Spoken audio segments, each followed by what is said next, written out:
and welcome to the Absolute Football Podcast, Absolutely Lower League, the show dedicated to all things EFL Championship, League One, League Two, and unfortunately this week, because it's not been a very good week for us, we've got to talk about it though, the Vanarama National League. But of course, I could not do this alone. So I brought some familiar faces and I brought some new faces along as well. I can't believe I brought an Oldham fan as well. On the time we lose two. And I think, do you know what? We'll bring the Oldham fan on. I will start with you as well. Aaron, how are you doing? Hello. Yeah, I'm very happy to be here. And to be honest, Charles, I think our friendship outweighs our rivalry. So I would never stick the knife in too much, especially with us not getting so much positive results this week. But it's nice to be here. Obviously, I've been watching and been in the comments for a while, so it's nice to actually be on this side of the studio. It's really nice to have you on as well. And do you know what? I try my best sometimes to speak about Oldham in the games, but it'd be really nice for you to actually talk about your own team. Because sometimes I do try to be as nice as possible, but because we are rivals, I do have to brush past it a little bit too quick. Of course. But yeah, it'd be nice to get your opinion on all things Oldham. And of course, we've got a familiar face, Kieran. You're becoming a regular now, aren't you? What can I say? I mean, evidently I'm doing something right for you to, openly say I can come on, was it 3-4 in a row now? But you said that the National League is something that we shouldn't talk about or that we don't want to cover. It's not like League Two has been too fun for people on this pod either. So, yeah, if we could just brush over this entire podcast and just get it done, cover all the football in about 20 minutes, that would be lovely. And we'll just have a nice chat about something completely random, like usual. That's fair. And of course, we've got a very familiar face, but she's making her debut on Absolutely Lower League. Rebecca, how are you and how's your week been? Very eventful as well, hasn't it? Very eventful as an Accrington fan. I don't even know where to start with it, but yeah, I'm good. Excited to be on. Bit of a change from the WSL. I know. I mean, you've been on a Premier League. You've been on a WSL. I'm hoping this is going to be your favourite. We won't tell anyone. You can tell me after the show. But I'm hoping this one's going to be your favourite. But yeah, and of course, there's not just us. We have got a lot of people in the chat. Thank you so much, everybody, for tuning in as usual and your support. We have got Chris. We've got Mr. Luke as well. All right, everyone, let's voice Tuesday's result, please. Do you know what? Everyone seems miserable. So should we just not talk football? Should we play a game or something instead? We didn't play Tuesday, so I'm all right with this. This is fine. Cover Tuesday all you want. We didn't play. Neither did we. Yeah, we did. We did. We got beat again. We've got Johnny as well. I just wanted to wish him as well. It was his birthday yesterday. So happy birthday, Johnny. Happy birthday. Happy birthday, man. Happy birthday. Do you know what? We'll sing to you. I sing to everyone. So happy birthday to you. I didn't agree to this. Happy birthday to you.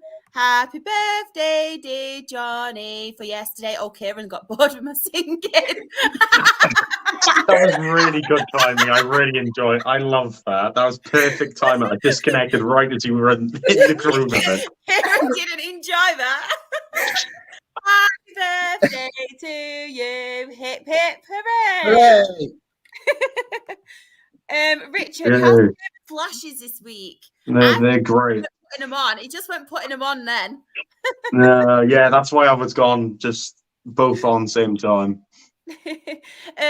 Our very own Dan as well from the Premier League show. He has put Bonjour Shark here with Rebecca and Aaron. Looking forward to joining you next season. Now back to my bath. He's a Burnley fan, so he'll be joining us next season. As much as I'd like to say he's not, I think it is. It's not looking very good, is it, for Burnley? It's gonna happen. There's no need to say it. There's no need to kind of beat around the bush here.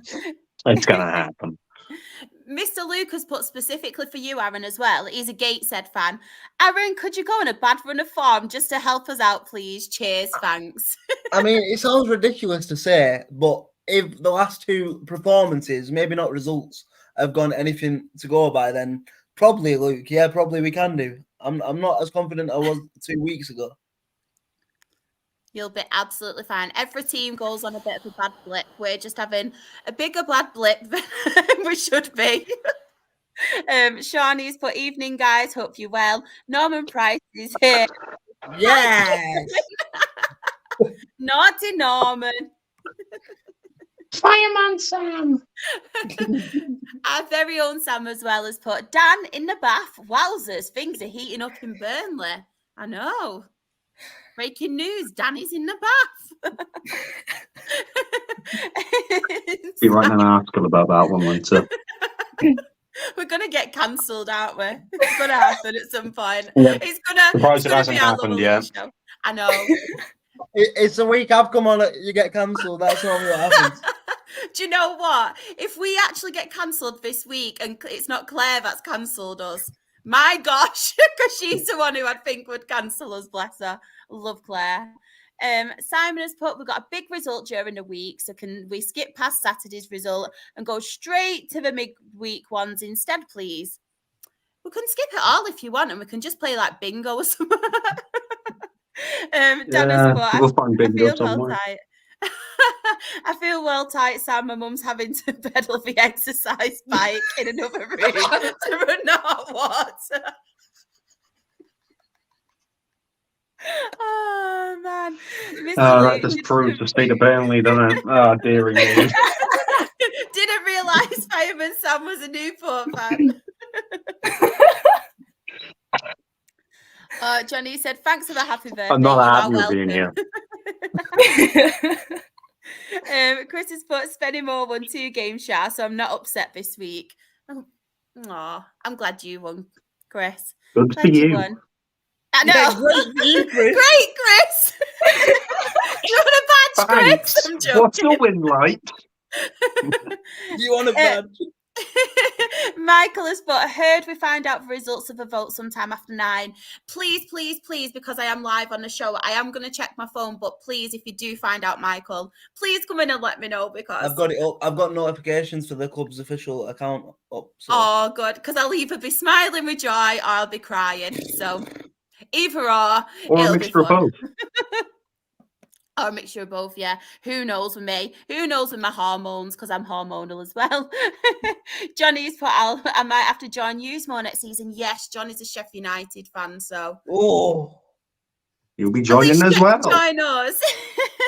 You're coming to the best show, the best podcast, the lower league one. So every cloud, every cloud. Yeah, I'll get it in nice and early. But do you do a National League North show? Is that for us?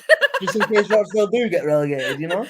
Do you know what? The only reason we cover National League this season is because we got relegated. So obviously, we could be playing grassroots football and we'd cover it. Under 15. Dedicated. So recently the results of Dulwich Hamlet have meant that they're in 7th. God. We've got Dietrich as well. Hello, Dietrich. I hope you're okay. Evening, everyone. And then we've got Aled as well. Thank you so much. Lower League show is the best. Obviously, it's been so much fun, but we are going to have to talk football. I'm sorry, guys. But at least it's not our league. It's not our league, so we've got some time. We are going to start with the championship. And Aaron, with you being our guest, is there any standout games for you in particular from this? Are we starting from Saturday, yeah? Yeah, from Saturday. Because just from probably footballing and neutral perspective, you've got to look at the 7-goal thriller with Birmingham and Southampton first, haven't you, really? Yeah. I mean, like, we know how good this Southampton side are for the championship level, but look, it looks like Birmingham brought them all the way, you know, and it looked to be a very, very good attacking game of football, and that's what you normally recognise the championship as, that, don't you? It's quite a high quality footballing division. Yeah. And yeah, so I watched the highlights of that earlier on today, and some of the goals in that game were ridiculous quality. Yeah, definitely. Considering as well, Southampton are up there, aren't they? And I know they've had a couple of blips the last few weeks, but they are a very strong team, aren't they, Southampton? Yeah. And Birmingham have been struggling, haven't they, recently? They're one of them teams, but yeah, very, very exciting game, to say the least. Rebecca, any standouts for you? Ipswich and Plymouth. I do have a tiny bit of a soft spot for Ipswich in terms of Nathan Broadhead. I think, honestly, love him. He is out. I think he's injured at the moment, but he has been scoring quite well.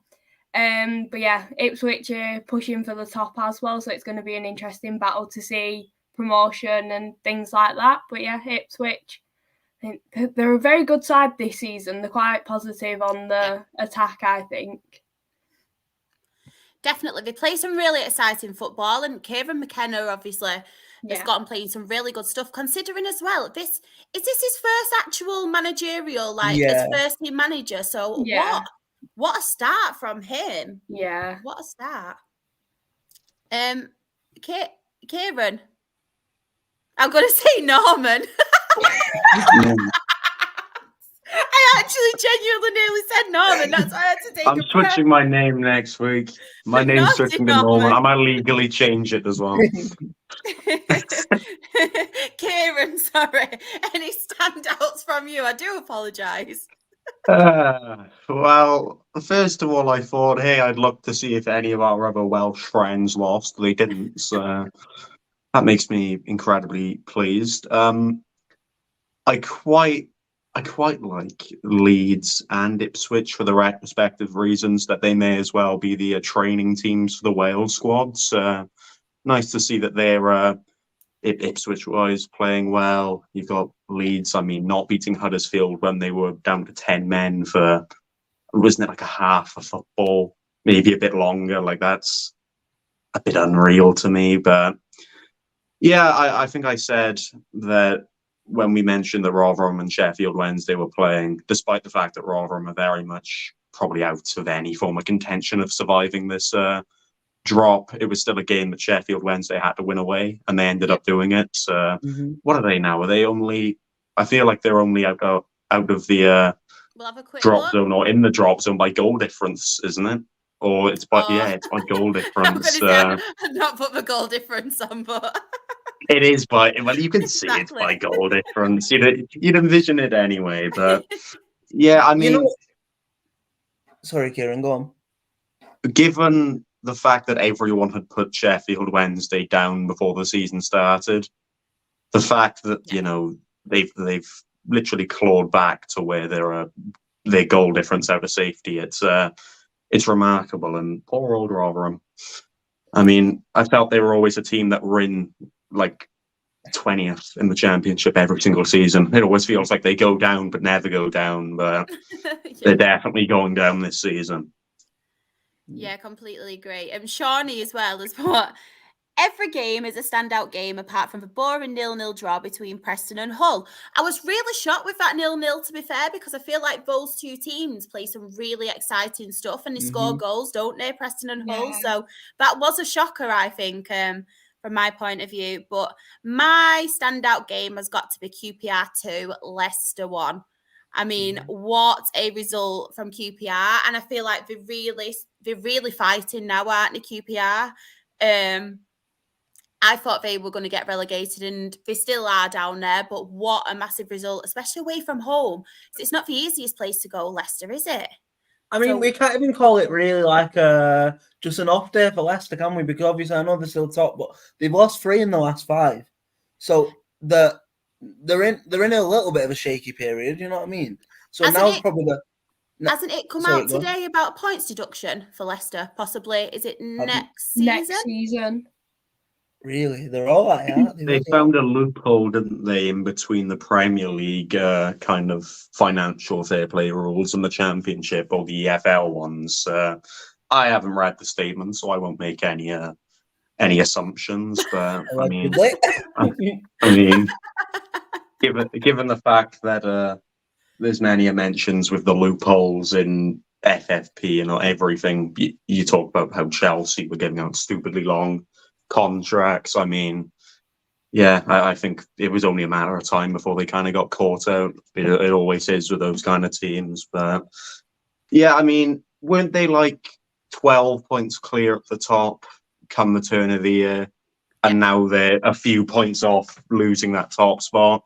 If they somehow manage to not get first, I think that even if they get promoted by second, surely you can't put that as an overly successful campaign given where they were. Definitely. I said it, I don't know if it was last week or I think it was a week before actually as well. The thing is with Leicester, they're still in the cup, aren't they? Whereas with Leeds, they obviously got knocked out. I think it was Chelsea who beat them. So I feel like Leeds have got that advantage, obviously, on Leicester now.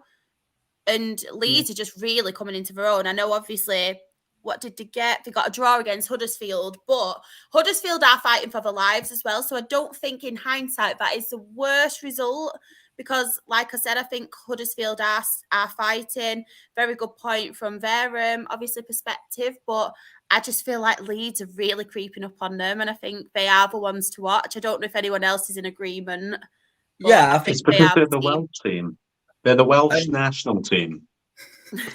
Momentum is, I know it's very cliche to say, and I don't want to sound like Michael Owen here, but momentum is massive in football, isn't it? And it seems like that's with Leeds at the minute, So yeah, I think it's gonna be a very interesting title race. One thing I did want to bring up about the Championship, which I've always said, right, and I'm interested to see whether anyone agrees. There needs to be like a middle level, like a new league created between the Premier League and the Championship for the teams that are far too good for the Championship. So like your Leeds, like your Burnleys, like your Leicesters, but maybe not good enough to survive in the Premier League. There needs to be like a league where all them can just play each other every year.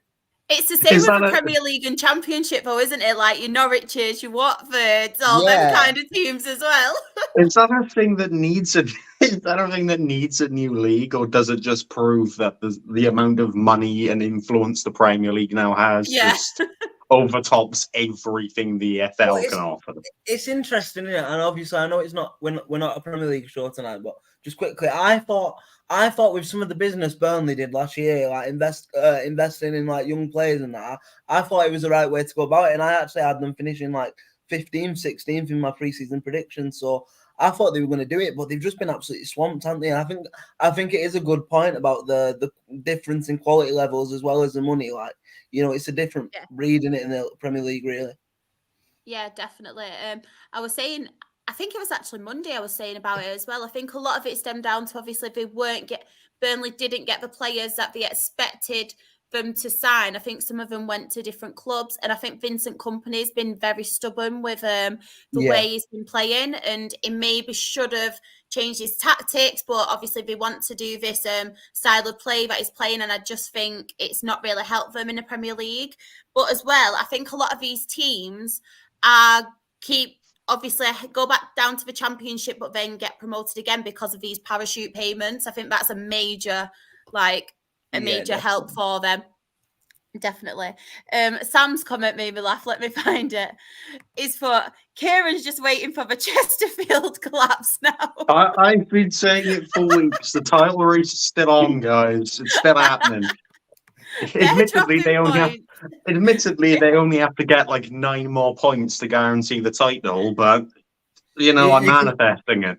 You can tell Kieran's been watching a bunch of amateurs recently, can't you? Yeah, he's seen Dorking play once, and he's thinking, "Yeah, Chesterfield are done for." No, because I said that they were gonna like mess up the league, and then they lost like 2 on the bounce and drew the next game. So I've just manifested their ultimate downfall now, and the worst. Listener, when they eventually do not win the league, they should be forever barred to National League and no higher. Harsh, very harsh. Harsh but fair is the way I would like to put that. Mr. Lucas put Leicester are going to get relegated soon enough. Richard has put scrap the parachute payments and share it amongst all the other teams. Yeah, just distribute it to the lower league teams, like who we all support. That would be very helpful, thank you. That Leicester points deduction, it better be at least 10, just saying. Do you know what though? It is one of them where it's like, if it came into action this season, obviously potentially it could. I don't think it'd kind of really mess up the hopes of them getting promoted, because I think Leicester are a strong team and they'd still get promoted anyway. But I think next season when it comes into action, it could be really bad for Leicester, because obviously they're gonna be the underdogs anyway, just getting promoted back into the Premier League if they do get promoted, aren't they? And then obviously having a points deduction on top of that, maybe it wouldn't be the worst thing if it happened this season, even though it's not, because I think there'd be more fight to go back up, where I think as next season, if they do get promoted to the Premier League, that could really take its toll on them. You know what happened last time we all called Leicester underdogs, right? Won the Premier League. Yeah, they're getting Ranieri back. Ranieri's coming back now next summer. They're going to do a Chesterfield. They're going a big run. They're bringing in N'Golo Kante and Mahrez back from Saudi. Still got Jamie Vardy too. Jamie Vardy's now bald at 46, but still scoring goals. Where's Morgan's coming out retirement? Imagine him winning a golden boot.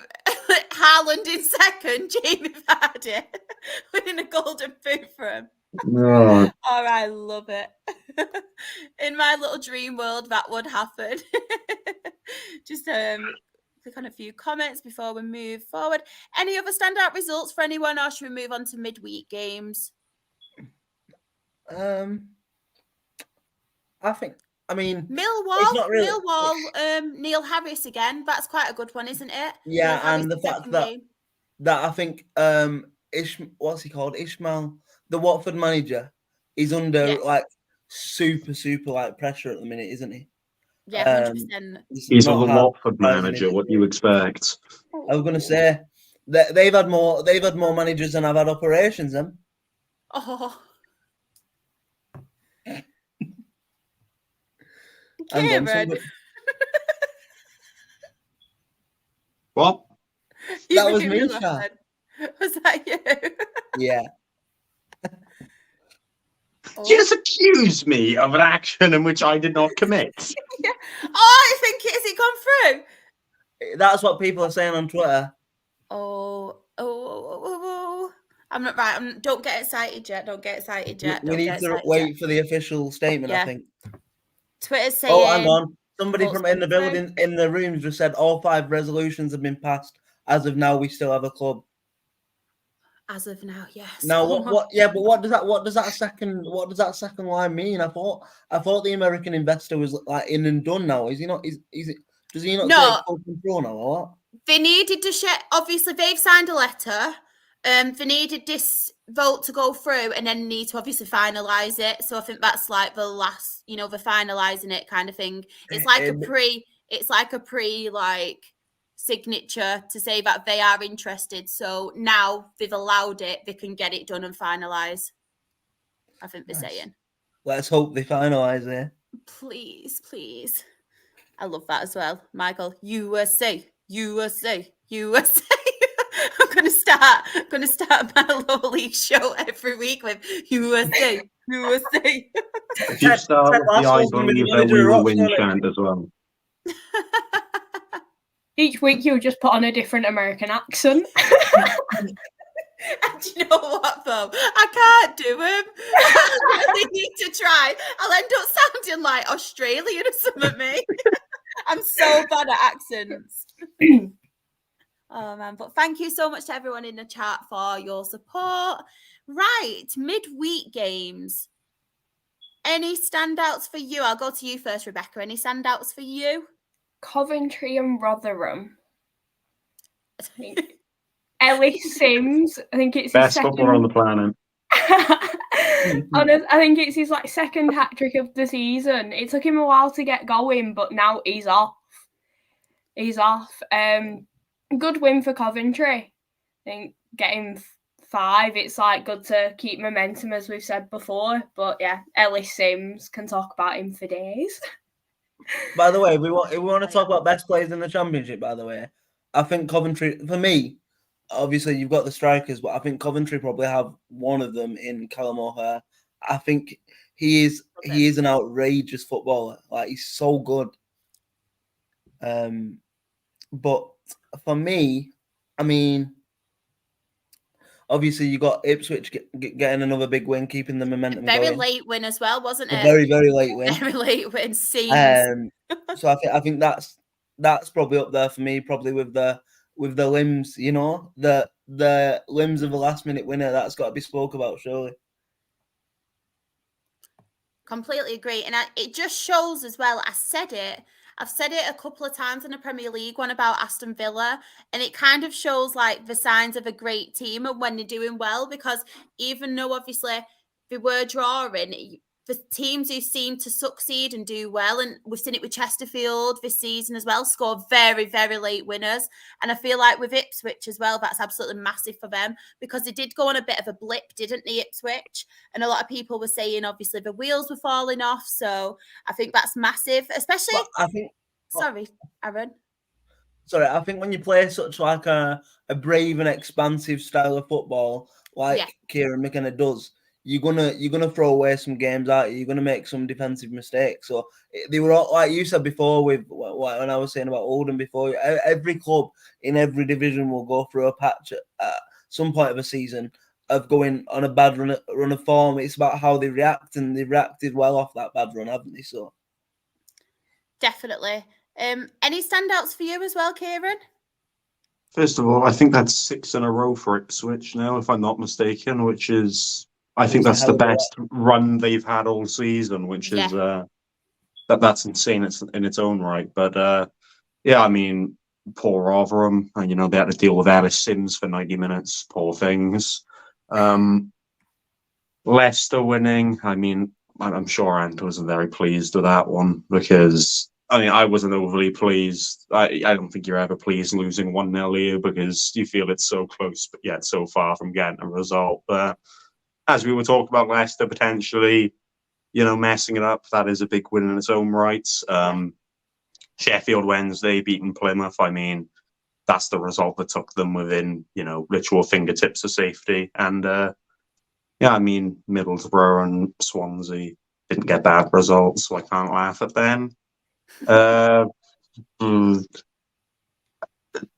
guess the only other one that I kind of look at is, Leeds continuing their good run against Stoke, and understandably Stoke are going through their own rough patch, and they now dropped into the relegation zone, which you'd never really expect from them, but evidently something's going wrong. And would you really say a managerial change is right at this part of the season? I probably doubt it, but I don't know. Is it going to get to that point where desperation's going to have to kick in?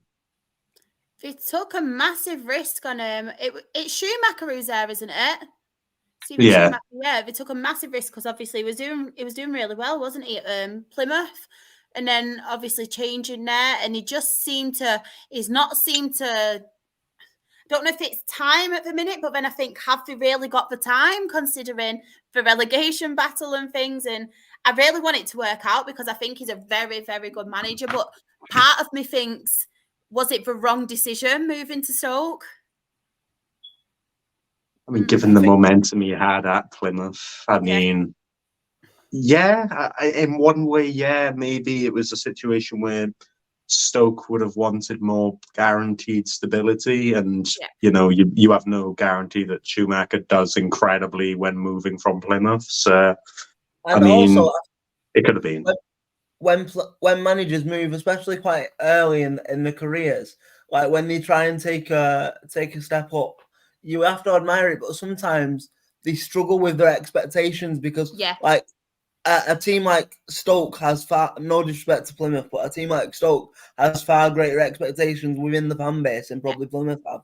And that's something completely different that you have to deal with as a manager, Especially considering they were Premier League, and they were Premier League for quite a few seasons as well. So some people, once they've been in the Premier League, kind of expect, and they kind of still feel like they are that level, don't they? So, I do sympathise with him in one respect, because I think he was doing a very good job at Plymouth, but I think maybe it's Stoke at the end of the day, like you said, Aaron. So maybe it is like something he wanted to do, and maybe take that jump up, but maybe it was a little bit too soon, unfortunately, for him. Who knows? I just think at this moment in time, we say give managers time and stuff, but do Stoke really have the time? Yeah.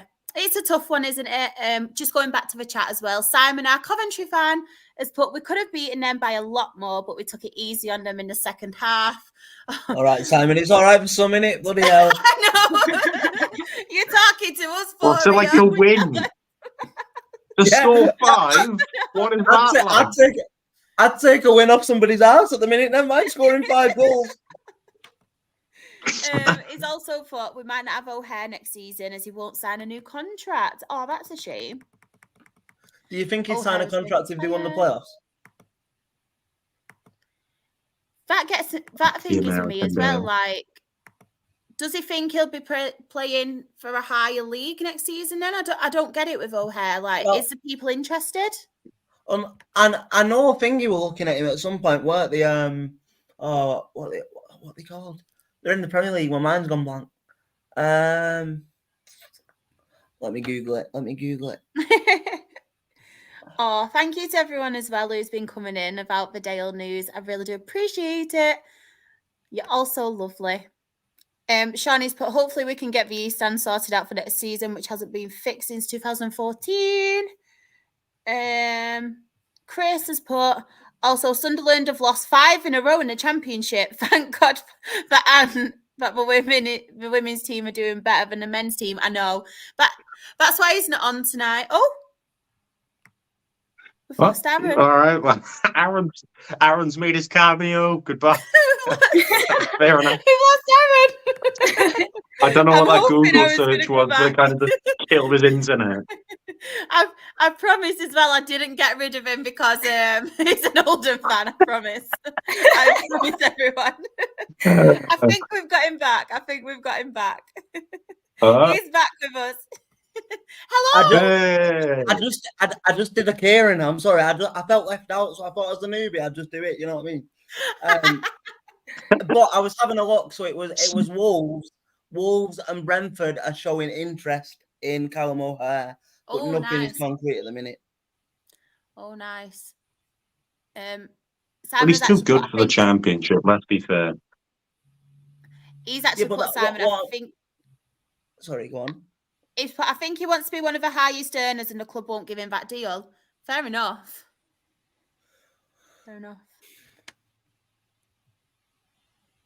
Oh, thanks everyone. Buzzing. Was he a Latics fan then? Because he just said, "Great news for Dale roll on April." We play you on April 1st, don't we, Shah? Yeah. I think. Somebody said, "Great news for Dale roll on April 1st." We'll bring as if we play on April Fool's Day. I know, yeah. That's not good. How fitting. I know. Just finishing off on these results as well. I'm going to say Tuesday's one for me. Obviously, we were speaking about them before, and Neil Harris is obviously his Millwall side is unbeaten, and I think that's a good point against Blackburn, especially considering the win on Saturday. And I'm going to say QPR 2, West Brom 2, because I feel like West Brom are a very good team, and obviously QPR are down there fighting, and I think that's a massive result for them. It's also a massive week for QPR, really, isn't it?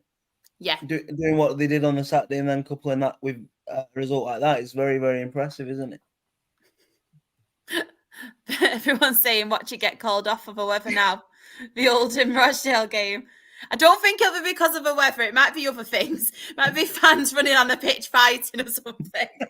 Don't you? I don't think it'll be the weather. It won't be me, by the way, fighting. I'll tell you that. me and Shah will be scrapping. Imagine that fight. Do you know what? I'd put money on you winning, Aaron, because I'm a massive shitbag. If anyone wants to see it, hashtag Team Shah, hashtag Team. What's the bookies? I don't want to get involved with them allegations. Thank you very much. We're all good. We're all good. I'm a good human being.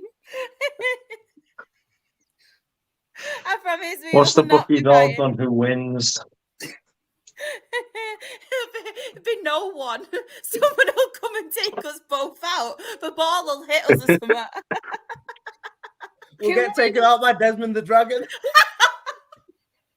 I've just seen the comment pop up. The penalty shout in the West Brom match match. Oh my God, yes. Where it's the goal line clearance and his hands are up, he bats it. Brilliant save. Brilliant save, but they should have had a penalty. It's not the first time Kipper has done that either. No. Yeah. There was one, I think, it was either very early this year or last season, and it was probably worse, to be honest. Like, I don't know how, but the thing that I didn't like, none of the commentators noticed it until the third viewing of the replay. It was that good of a save that he did it secretly, so there wasn't that many on-field appeals from the QPR players. But then Steve Cook came out in his interview and was like, it's one of the worst refereeing decisions I've ever seen in the long term. And people are quite rightly saying, well, if you thought that, why didn't you appeal? You know what I mean? There were no appeals because nobody could see it. Brilliant save. Maybe it should be a keeper. Yeah.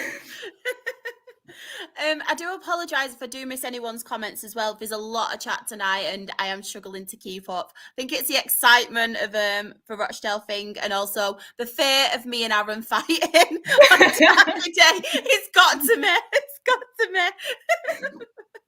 But looking at the championship table, we have got Leicester, who are top on 81 points. Ipswich are second on 78 points. In the playoffs, we have Leeds in third on 76 points. Southampton 4 on 70 points. West Brom are fifth, 10 points behind them on 60 points. We have Hull, who are sixth on 57 points.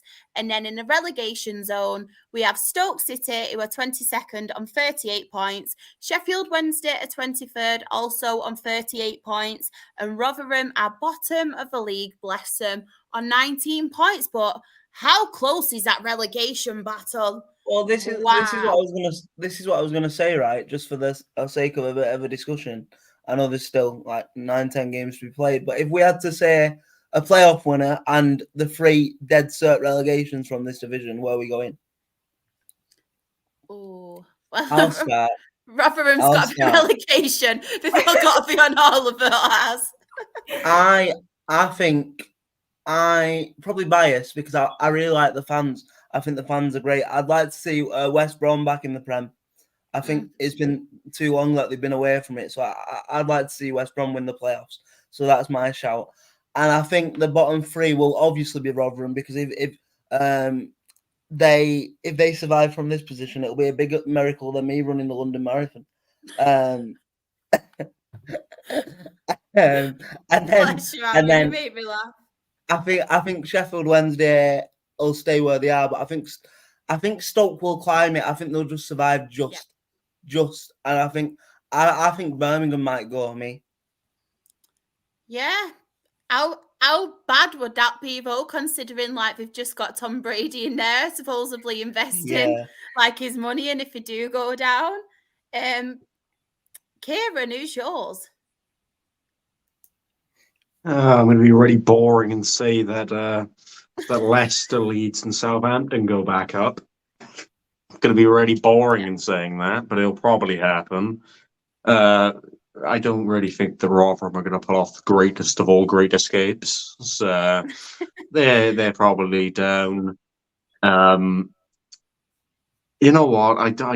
I don't know why, but I generally feel like Stoke will go down. I don't know what it is, but I don't feel they're in that kind of spot to kind of push out from it. I mean, it's really difficult when you're that big of a club and you're struggling that much. Or I'd imagine it's difficult for fans to even get behind that team. And no, I'll say Sheffield Wednesday stay up and that Birmingham also go down. Oh, Rebecca, what about you? I really want to see Ipswich in the Premier League. Same. I really want to see them in the Prem. Like that. That's my dream. Going to watch Everton and Ipswich. I really want to see it happen. But yeah, so it'll happen in the Championship anyway. Don't worry, it's fine. Oh. No, it won't. We're staying positive.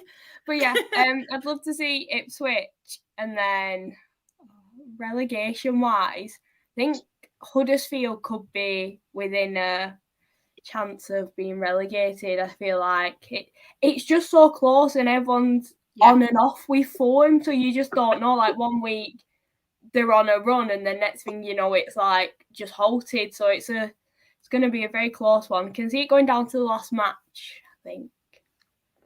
Definitely. I'm going to go for, I think, Leicester, Ipswich and Leeds I'm going to go for, just because my head's saying Southampton, but my heart's saying Ipswich, so I'm going to go with my heart. And relegation, I think it's going to be obviously Rotherham, I'm sorry.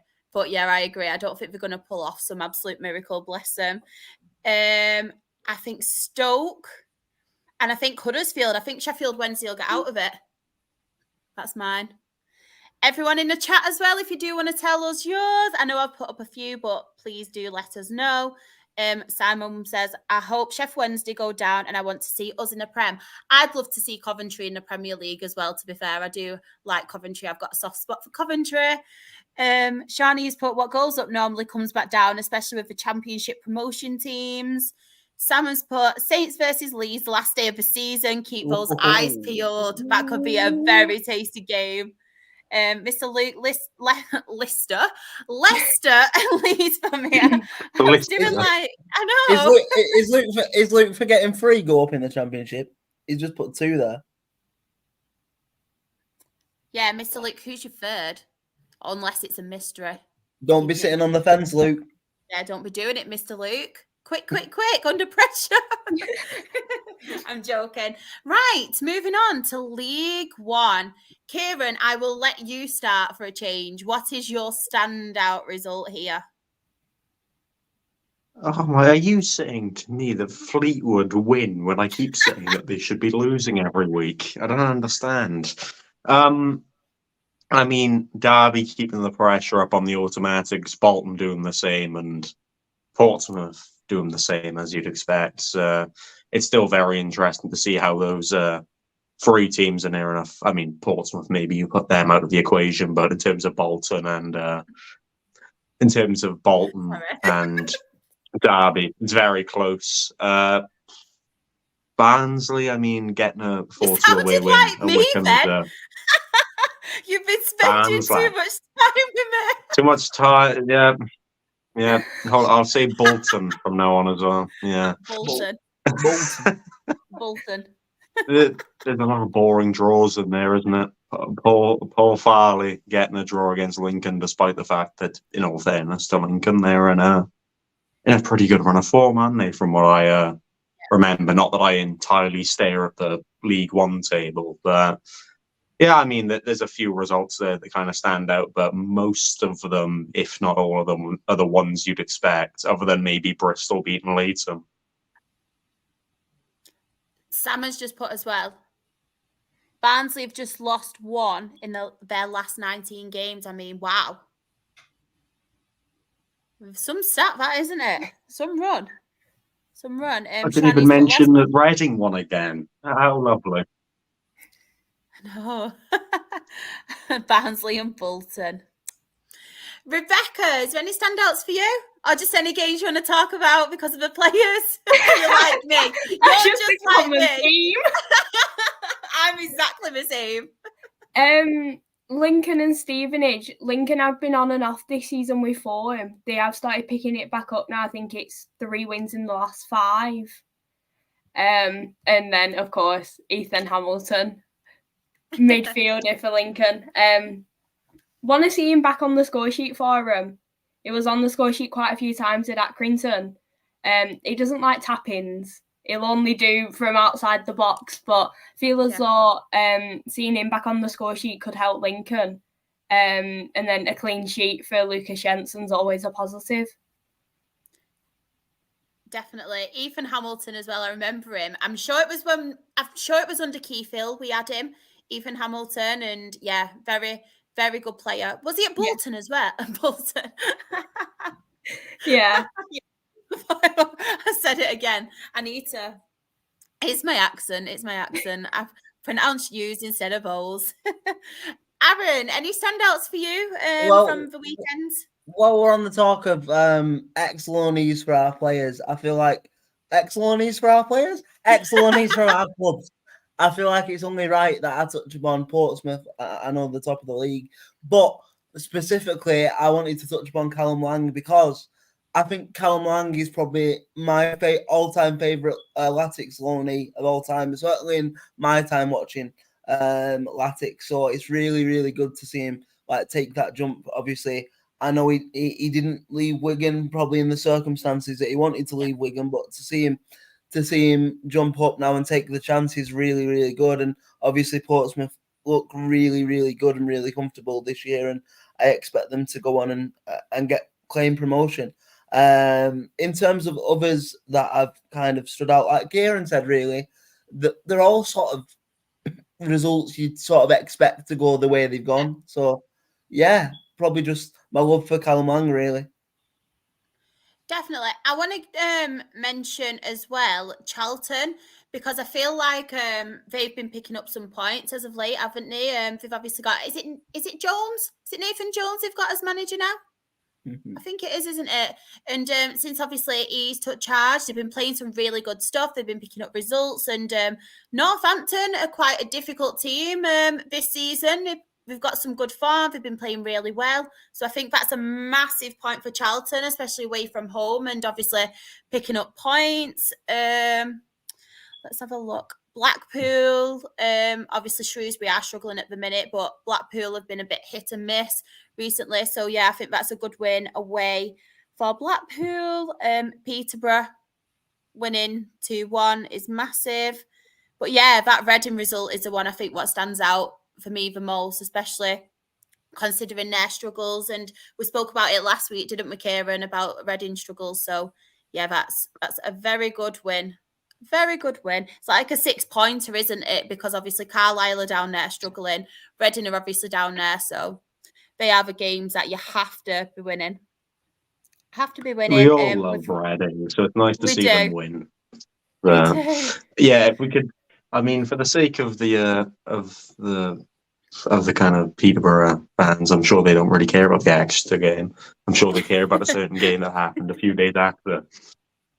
I know. We'll just go back to the chat as well. Michael has put, can't believe Accrington sacked Coleman like that. We will get onto that as well. Rebecca's got a lot to say about that in League 2. So we will get onto it, Michael, I promise. Everyone's in agreement that Carlisle are going. Are we all in agreement that we think Carlisle are going down? Yeah, definitely. Yeah, I mean... Go on, Kieran. I mean, Paul, I remember when Harry Lewis left Bradford to join Carlisle, and I remember reading so many messages from Bradford fans saying that they've lost a really, really good keeper, and by God, he hasn't been very good, has he?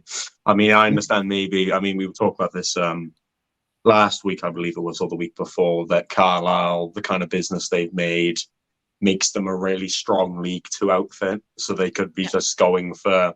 already the ambitions that they're already down and that they'll bounce back next season. But yeah, I mean, there's always that one team, isn't there, that is pretty hopeless in the kind of relegations. And as many people have said, Carlisle shouldn't have went up by the manner that they did anyway, and that they weren't prepared and everything. And evidently, it's shown.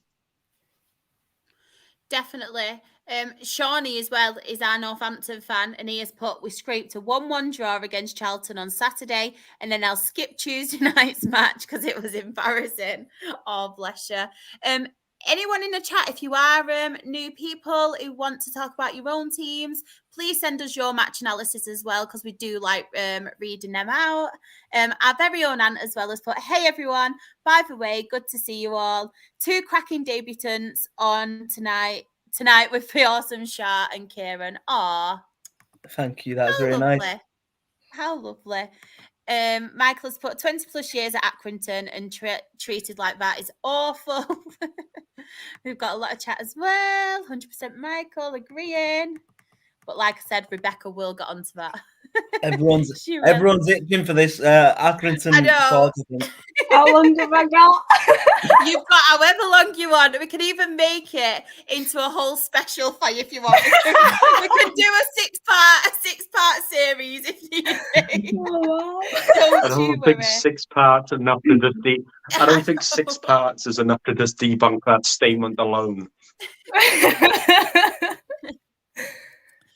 Johnny has put as well a Charlton going down. Obviously, we'll look at the table later, but I just think with the new manager bounce and everything and the way they are obviously picking up points now, they're playing good stuff. I don't think Charlton will go down. I don't know about you guys. No, I can't see it. Especially, and I laughed when we said Nathan Jones just because he seems to get jobs everywhere. But he does. I think with his experience, I don't think they'll be anywhere near it. To be honest, I'd be surprised. Yeah, Chris has said as well that he doesn't think they're too far from the relegation zone now.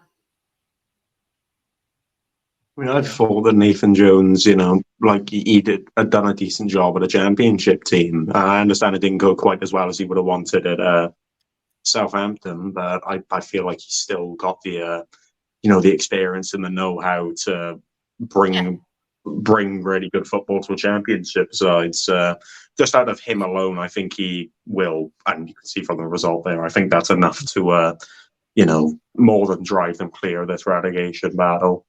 That first Tuesday night fixture there is a challenge for us Northerners, isn't it, Charles, to say? I know. Barnsley 2, Bolton Wanderers 2. Bolton. Do you know what, though? Barnsley were cruising, Bolton. weren't they? I'm sure they were 2-0 up and they just obviously let it slide. So points dropped there for Barnsley. Barnsley. against a very good Bolton Wanderers side. No fairness, I heard from a few people that I'd heard that apparently Bolton were very different in the way they played. So first half, apparently it's some of the worst football they've ever played. But then second half, I think the words that a Barnsley fan used towards me was that they could beat like any team in the EFL if they play like how they did in that second half. Can I be honest a second? I just need to get it off my chest, and this might cancel you, so I apologise, right? But I'm going to say it anyway. I like Bolton. I think they've got some great players, but I think Ian Evatt is an absolute wanker, if I'm being honest. I think the way he carries himself is just a bit of an idiot, isn't he? He is, though, really. If we're being honest, he is, isn't he, really? He's a bit of an idiot. Don't mix your words. I'm just going to stay off the camera for the rest of this. I don't want to be associated. Listen, I'm a free man. I don't work for Absolute Football Podcast. I'm just going to move this way. on the subject of Bolton, Elboy has put a soft penalty for Bolton and scorer was in the box and he followed up the missed penalty. Johnny has also said Bolton got a late penalty. Simon wants Bolton merch, please. Yes.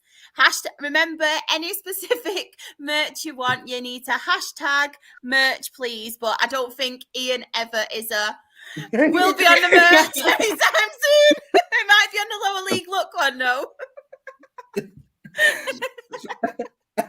Oh, funny. We've got Claire. Hello, Claire. She's just in time for when it starts going downhill.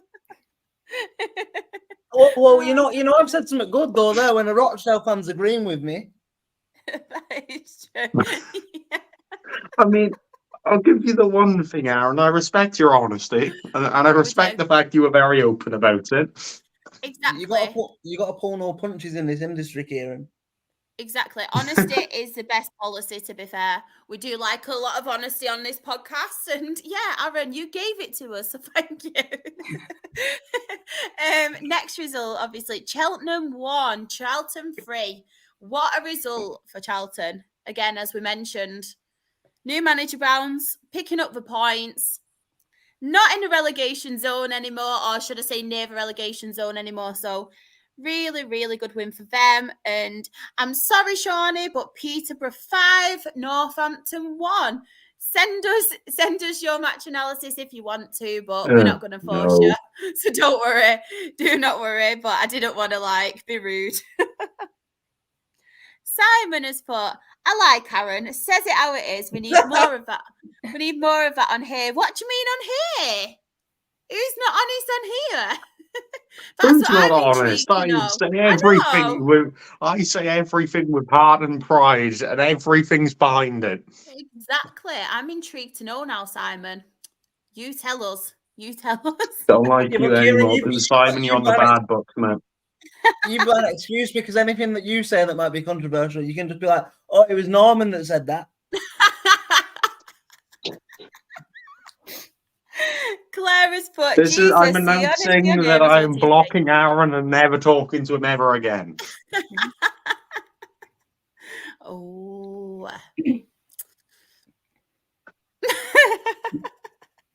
Claire has put as well, can I send my match analysis from the weekend? Of course you can, Claire. Of course you can.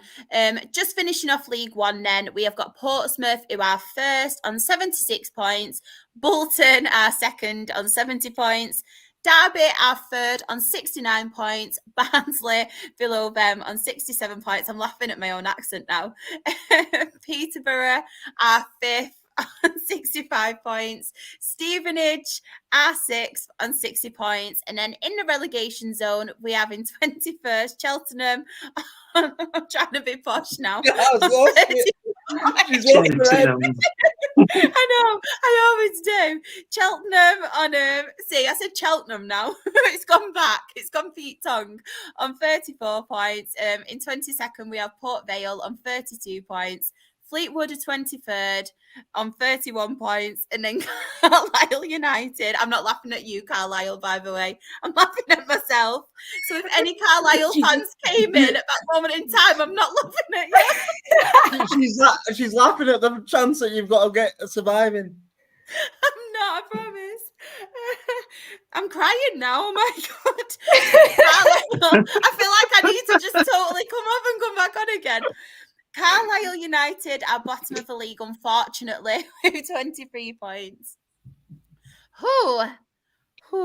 Bless them. I know, bless them. Let's go back to the chat as well. I can't keep up. Shawnee is in agreement as well, Aaron. Ian Everett is a glorified swag, especially when he got sent off. I love it. Do you know what I'm loving this honesty? We should do an honesty hour. We really should. I can't wait to get a DM off Ian Everett's management next week. Don't be doing any interviews with him, Ben. He definitely won't want you hosting. That's one. Yeah, he's not going to be accepting any chats with you, man. Sam has burst into song as well. Walking along, singing this song, walking in Claire Jeff's Wonderland. There's only one Claire Jeff's. Love it. We need Bolton versus Lecky t-shirts. Hashtag merch, please. I completely agree with that. Completely agree. Claire has sent, I think, has she sent it? Oh, that's Claire's match analysis, bless her.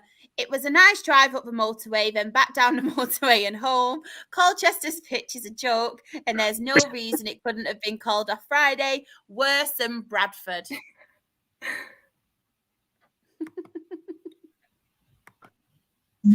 Worse than Bradford. I mean, I'll debate it. If you think it's worse than Bradford, you obviously didn't see Liam Chew's fork picture on a Saturday morning.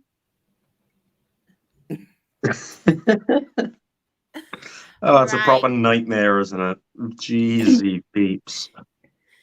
We are now on League Two. So, Rebecca, do you want to start with Accrington, or should we let Kieran start with Newport? We'll let Kieran start. We will let you start, Kieran. I will give you the big screen if I can get my buttons right. Bear with me. There we are.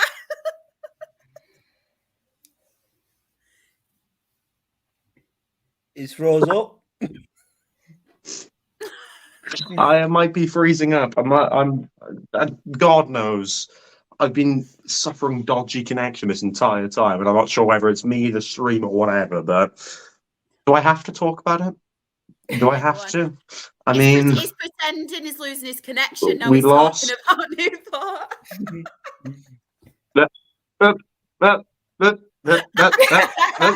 So, if I have to talk the shenanigans of Accrington, you can do this. Yeah, I mean, fair point. Didn't have a shot on target for 90 minutes. Had 3 penalty calls just entirely brushed off. 2 of them maybe a bit generous. Ta-da! I am the white sheet today. But we were bad. We were very bad. It doesn't help that you have an incompetent ref that doesn't give you fouls when you're getting fouled on the counter-attacks. We weren't benefited by a ref, but evidently we also weren't good enough to, really get anything out of it. And there's also arguments that Mansfield's goal should have been ruled out because there was advantage to us in the build-up, and the ref didn't stop it because apparently a 2v4 is a Newport advantage. Don't know where he's got that from, but all right. And we've got Stockport now Saturday, and then that's all the games against the stupidly good teams, and we can go back to playing the Grimsbys and the Crawleys again, so I can not have to panic about everything that is playing some of the best teams in League Two. Football's a funny game, isn't it? I remember watching this show 2 weeks ago, and you were like, "We got a nosebleed. The playoffs could be on. The playoffs could be on." And now all that. Hey, no, wait. Let me just. I'm going to quantify this. They're still on. It's going to happen. We're still 5 points off. After Stockport, it all becomes nice. So it's going to happen, right? And my bet is going to come in, and I'm going to be a very happy man for many reasons. So it's going to happen. We're going to go. I shouldn't be saying this. We're going to go up. We're going to be playing League One football next. It's close with the excitement. Did my internet make me talk about League One? My internet doesn't like me talk about League One. Got it. So if my internet doesn't want to be mean and cut me off again, yeah, we're going to go up. League One promotion party. Oh, it made me laugh because you got so passionate about it, and it just didn't let you have your moment. I saw me disconnect, and I was like, all right, fair enough, internet. Do you not agree with me? Oh, bless you. Do you want to say it again, no, so then we can clip it if it does happen, or if it doesn't? No, I don't want anything from this podcast to be clipped, thank you, especially not the Ian Everett stuff. That's the first thing I'm going to clip. I'm joking, I'm not. Oh, Richard has put, Sam is currently clipping this ready for the end of season, and Claire said the internet isn't very good in the village. Get down to the fire station. Have you got better Wi-Fi there? Fireman Sam, Newport are going up. Fireman Sam. Oh, funny. I've got the giggles now. It's all going to pot. Mr. Luke has put, it's that pandy internet connection. I tell you what, Kieran is getting shots fired at him tonight. Poor Kieran. This is how you know we all love Pandy you. isn't even a real place. This is how you should know we all love you, because shots are fired. Who have you got this weekend anyway, Kieran? Stockport. Is it home or away? If they could play like how they did against Tranmere, I would be a very happy man, and maybe I'd be able to afford good internet.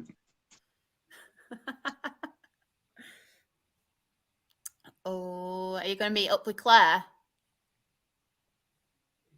I don't know, maybe, probably. I'd imagine so. Oh, that could Depends be on on how traffic was going up to. Where's Claire? Watching Newport versus Stockport. Oh man. Richard's put, the internet isn't good as Dan borrowed a bike to power his hot bath. Yeah, that's why isn't working. Dan, I'm going to need that back, man. Are you done in the bath yet? I'm needing it back. Oh, funny. Rebecca, do you want to talk Accrington? I can do. Do you want to talk the games first, or do you want to talk John Coleman first, the games? I'll start with the games. So we travelled to Wrexham, which we got beat 4-0. I think we've only won 1 in our last 5. We had our best centre-back sent off. He's back this weekend, which is great. But he was sitting his 3-match suspension. So that has been rough for us not having him. We have been hit with injuries this season. It's like 5 of our main starting 11 have been out, and it has been quite tough. Going to Wrexham, see, we did beat them at home earlier on in the season. So we did go with the hope that we could get something from this, but I don't think it helps when they're nearly scoring from our corners. It wasn't a pretty watch, being 4-0 down at half time. Fair play to Wrexham, they did show up, and it was quite a good one. I think Paul Mullin getting a hat-trick was just rubbing salt in the wounds, I think the saying is. But yeah, it was a tough one. And then we had Lewis Shipley sent off in the 90th minute to just make things worse. And then it just sums up your day. yeah. Just to top it off, he got sent off. So that's us without a right back for the next 3 matches. So, and then you had the news, which I think is one of the key topics that's been mentioned. John Coleman and Jimmy Bell were sacked following the 4-0 defeat at Wrexham. It has divided fans this is my opinion. I'm not trying to get at Accrington fans or anything. It has divided because, in my opinion, I thought it was time for a change. We've won 1 in the last 5. We got relegated last season. We had our problems. There has been a lot behind the scenes that seems to have been going on, as seen on Twitter and in the recent post by the club. It's not pretty, to be honest. It's quite an odd one. I don't think the club would be where it is without what John and Jimmy have done. Like, fair play to them getting us promoted into League One. We stayed there for as long as we did. We've had some incredible matches. Leeds last season in the FA Cup. What they have done for our club is incredible, and it is sad to see them go, but I do feel as though it was time for a change. We've had a lack of players coming in. Yep. Brad Hills has been the standout for us. We've got him on loan from Norwich. I think that has been our best signing this season. He has been incredible. But losing the likes of Michael Nottingham, Ethan Hamilton, then you've also got the loan of Ryan Astley, went back to Everton, now at Dundee. He was a great centre-back for us at the time, and it has just been a really hard one. But it's just such an odd situation that's going on. We've got, although we have been linked with Leighton Baines, which, if that happens, I don't think I'll be able to stop talking about it. Can he come as player Duncan manager? Ferguson going to be the assistant manager as well then? Could you imagine? But yeah, it's a really odd one. Hopefully we can pick things up and get moving with Doolan in charge, but I don't really know how to word it. Andy Holt, I appreciate his transparency on the whole thing. Yeah. His report was published today, and I don't think you're going to get many managers that will come out and tell you why they've sacked a manager. Yeah. So for me, I thought, as confusing as it is, it was a very good thing to come out with. And yeah, it's just, they've been at the club so long. That's all I've ever known at Accrington. So to see them go, it is quite a shock, but I think it's time. The thing that shocked me the most is, like, I get you can't have like just blind loyalty to, you know, people in football nowadays, but I know his statement today was a lot better than the original statement, but I think the original statement was so poor.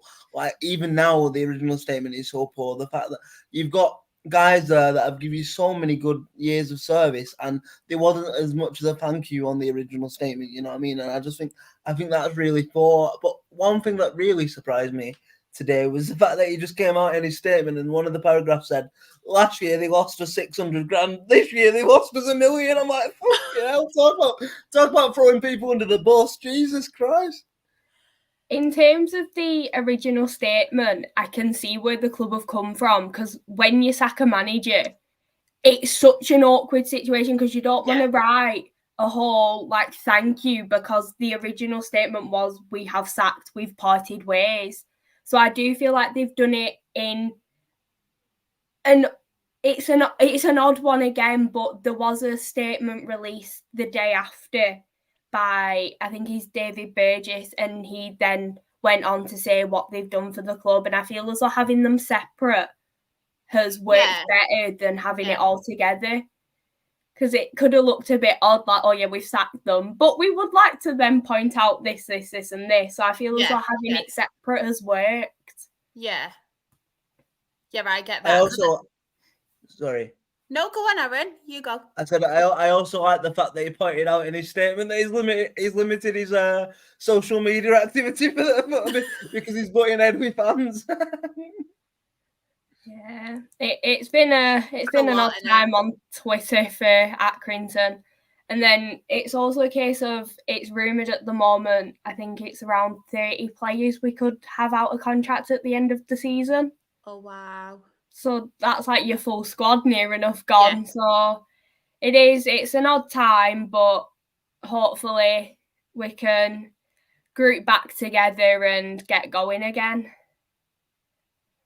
Hopefully. I think as well, I think like you said as well, Rebecca, I think it was time for a change, wasn't it? I think it's all maybe come about in a wrong way, because at the minute it just seems a bit unsettled and stuff as a whole, doesn't it? Like putting up the club for sale and things like that. I just think it does seem a bit unsettled. But in one respect as well, if it all does go through, and obviously the new manager, the players, it may be scary, but at least it's kind of a bit of a fresh start, because I think you kind of needed that, because like you said, with John Coleman, it's all we've known from Accrington, apart from when obviously he left to go to Rochdale and then he went straight back to Accrington, didn't he? Everyone's like, all of us, like most of our ages, are always familiar with John Coleman and Accrington Stanley.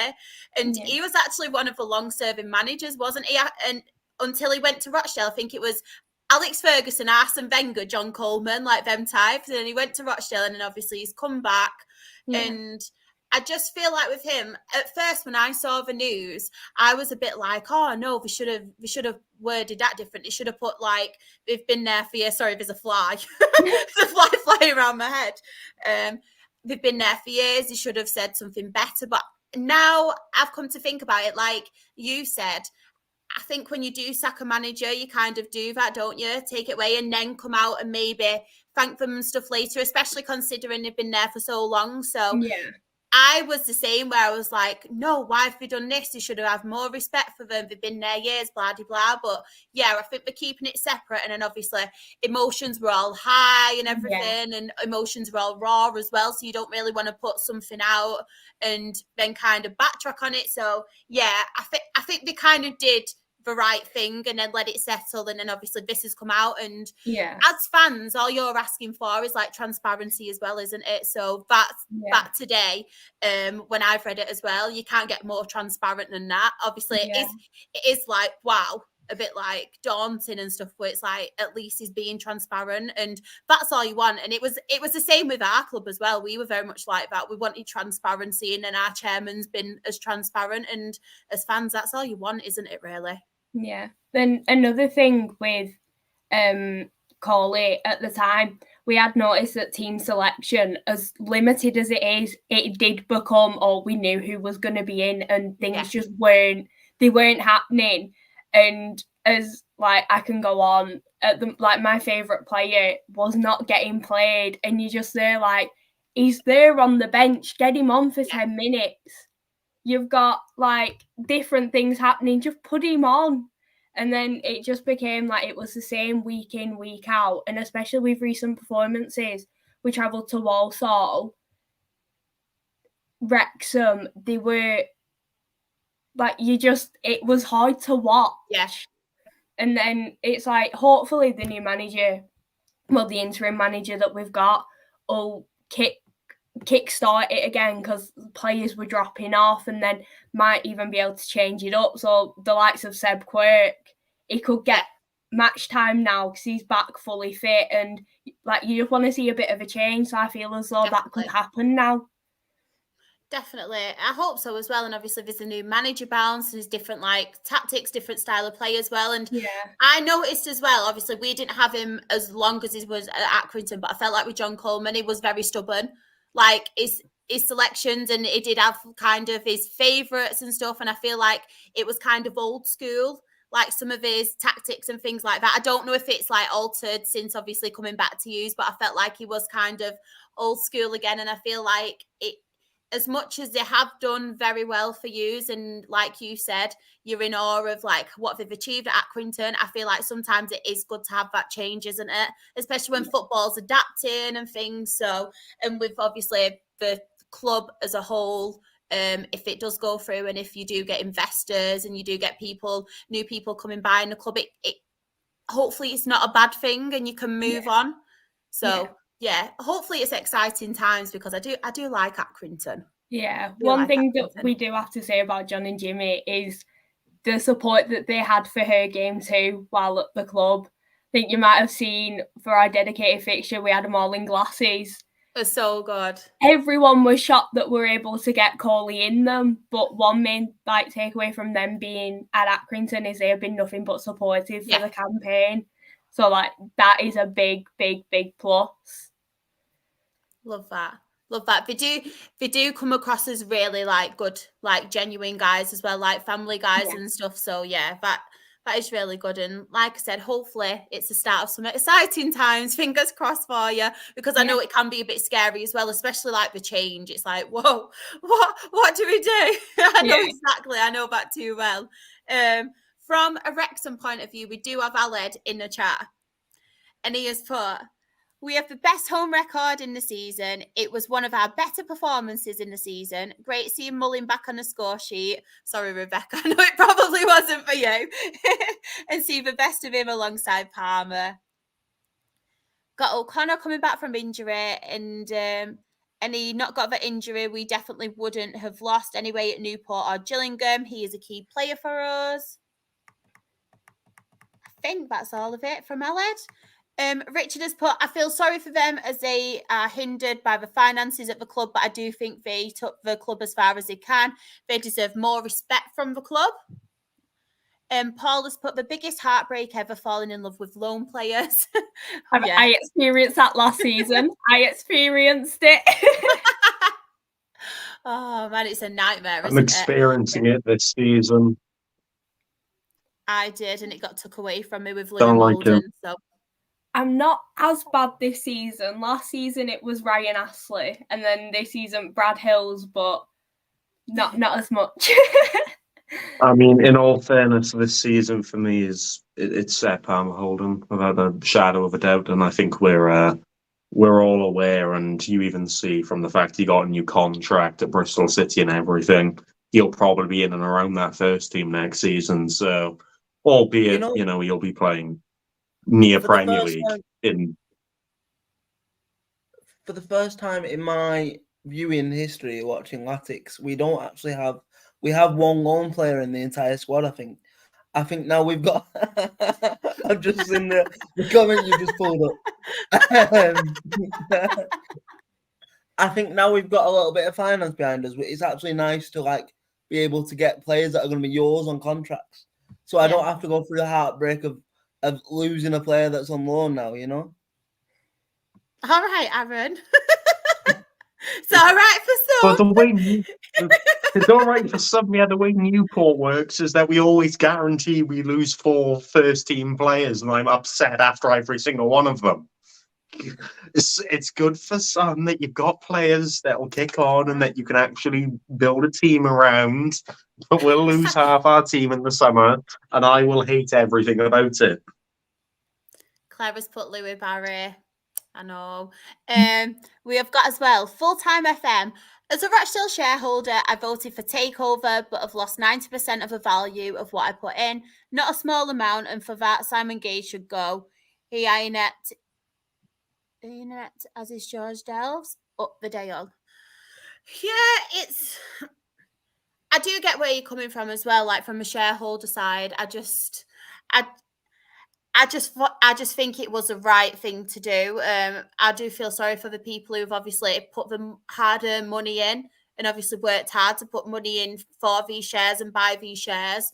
But then as well, it just had to happen. I know it got to the point where it had to happen because obviously we wouldn't have had a club otherwise. You hit the nail on the head though. I don't want to be like insensitive to anyone, and obviously I get people put a lot of money in, but like the money wouldn't have gone anywhere anyway because you wouldn't have had a club. You know what I mean? It would have disappeared anyway. Yeah. So like I don't know. At least now you've got something to hold on to. You just need to make sure it goes through now, don't you? Exactly. Yeah, I completely agree with that. And as much as obviously it is frustrating. There's the thing though, isn't it, where, you know, like, yeah, you lost losing 90% of what you put in is, you know, it's really unfortunate given you probably put, you know, hard-earned money into it. But at the same time, I think there's the reality that it was either you were going to get 10% of what you put in originally, or it was going to be nothing. So to a degree, I suppose, you know, it's a lot better than what it could have been. Like, let's be fair. I completely agree. Obviously, it's not gone through yet, but as far as I'm aware, it is going to go through. And then obviously we've got the club. It just needed to change, obviously, from that structure because it just couldn't sustain that way. And yeah, it's just time we take a risk. We've got Full-Time FM as well. We need a new board. They have spent 2.5 years mismanaging the club. Gorge must go. You know these American investors. If they come in, is Gorge still staying or is he gone? Is he gone once his deal's done? Well, on the fans forum, he kind of said that he'll do whatever they want him to do. Kind of think like he's happy to stay, but then obviously if they want to bring their own in, then fair enough kind of thing. He's more than happy to do, and it obviously said he's with the money as well. He's more than happy to accept it as a payment plan in stages. He doesn't expect it fully, you know, all at once kind of thing. But yeah. Do we know anything about the finances behind the actual takeover yet? Like how much he's getting invested? Do we know?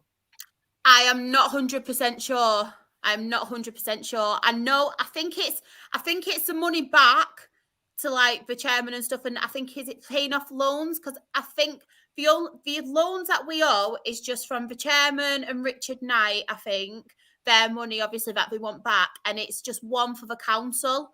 I think they're the ones that we owe. We're not, apparently he actually said in the fans forum that we're not actually that much in debt. We're quite a good like asset. We don't have much debt behind us, and we are asset rich, as in we own the ground and like the pubs and, you know, like the Ratcliffe and everything around it. Yeah. We're just cash poor, so we just can't put the cash into it. But asset wise, we are rich because we own our own like ground and everything. That's good news then. Yeah. So it's one of them, and it's with 2 million buys, 90% of new shares with us, and he's put hopefully we survive. I think there's a lot of different opinions. I'll just speak about it quickly now, and then we'll go on to the rest of the league too. But with the chairman, there is a lot of different opinions, and for me, I'm thankful because of what he's done with the hostile takeover and stuff. Yeah, and I completely am on board with. I think he's made some poor decisions from the football side of it, but I think that's just because he's just inexperienced and he's kind of jumped in through this hostile takeover, and football wise, he's made stupid decisions where I think he's thought it'd work out, but they haven't. Like he gave us Robbie Stockdale one of the biggest budgets when Robbie Stockdale was manager, which he didn't really utilise Robbie Stockdale and the players that he brought in. I don't think many are with us now, if any. I think they made a mistake possibly bringing Robbie Stockdale in as manager because he was inexperienced, and it can't work every time for these inexperienced managers. It worked for Keith Hill, don't get me wrong, but he knew the club. Whereas Robbie Stockdale was just someone completely from a different club, completely new. So on that aspect, I think he did make the wrong decision. Jim Bentley, I think they brought in because I don't think we could afford anyone really at that time. And I think he was the best out of I don't want to say bad bunch, but best out of like a poor bunch of managers, because at that time, we were already like, we didn't really have a budget to go off because we gave it to Robbie Stockdale. I don't think we should have maybe gave Robbie Stockdale the pre-season if it was going to come to us sacking him that early. Maybe we should have changed managers before it got to that point. But I think that was a lack of footballing decision as well, and experience, which I get. So that with Jim Bentley, I think he was the best out of a poor bunch because I don't know who we would attract at that moment. And I think the board actually didn't think Jim McNulty was obviously experienced enough at that point. It was just the interim manager. Sorry, there's a fly going over my head and it's annoying me. But then it's just got to the point where we've just had no money. And obviously we've then kept Jim McNulty. He was doing quite a decent job. So I do agree with people on the aspect that I think maybe it does need to go, and he has been at fault for those decisions, which I fully agree with. I really do, but I think that's just a lack of inexperience. I don't think he necessarily, like, there's a lot of people saying, "Oh, Gorge out," and he's done this, and this. I think he's always had the club's best interests. He's not been like a Reading kind of chairman and things like that, or someone who's wanted to drain the club, because he's not been like that. So I kind of respect him for that. And I think he has always had the club's best interests at heart. I just don't think he is experienced enough, and he's kind of jumped in too soon with all this, with a hostile takeover to try and save the club. And then it's kind of us paying the legal fees and things like that. It's kind of took its toll on So we all have our own opinions, and I'm not sitting here defending him completely, because I think he has made some poor decisions from the football side. But as I said, I don't think he's meant it, or it's purposely been that. I think it's just his lack of experience. I think just the final thing I will say from an outside looking in, I think if this takeover does get past, one thing that Rochdale need, that like Oldham are very lucky that we have now, but we didn't have for a while, is you seem to have a very old versus young fan base in it, in terms of the older heads have the way of their thinking and the younger heads have the way of their thinking. You need to unite that as soon as possible, because it's all well and good having an owner that, you know, will want to do things and put money in, but at the end of the day, the fans are the livestock of the football clubs. 100%. And if you still continue to be fractured, then you're not going to succeed anywhere, are you? You know, 100%.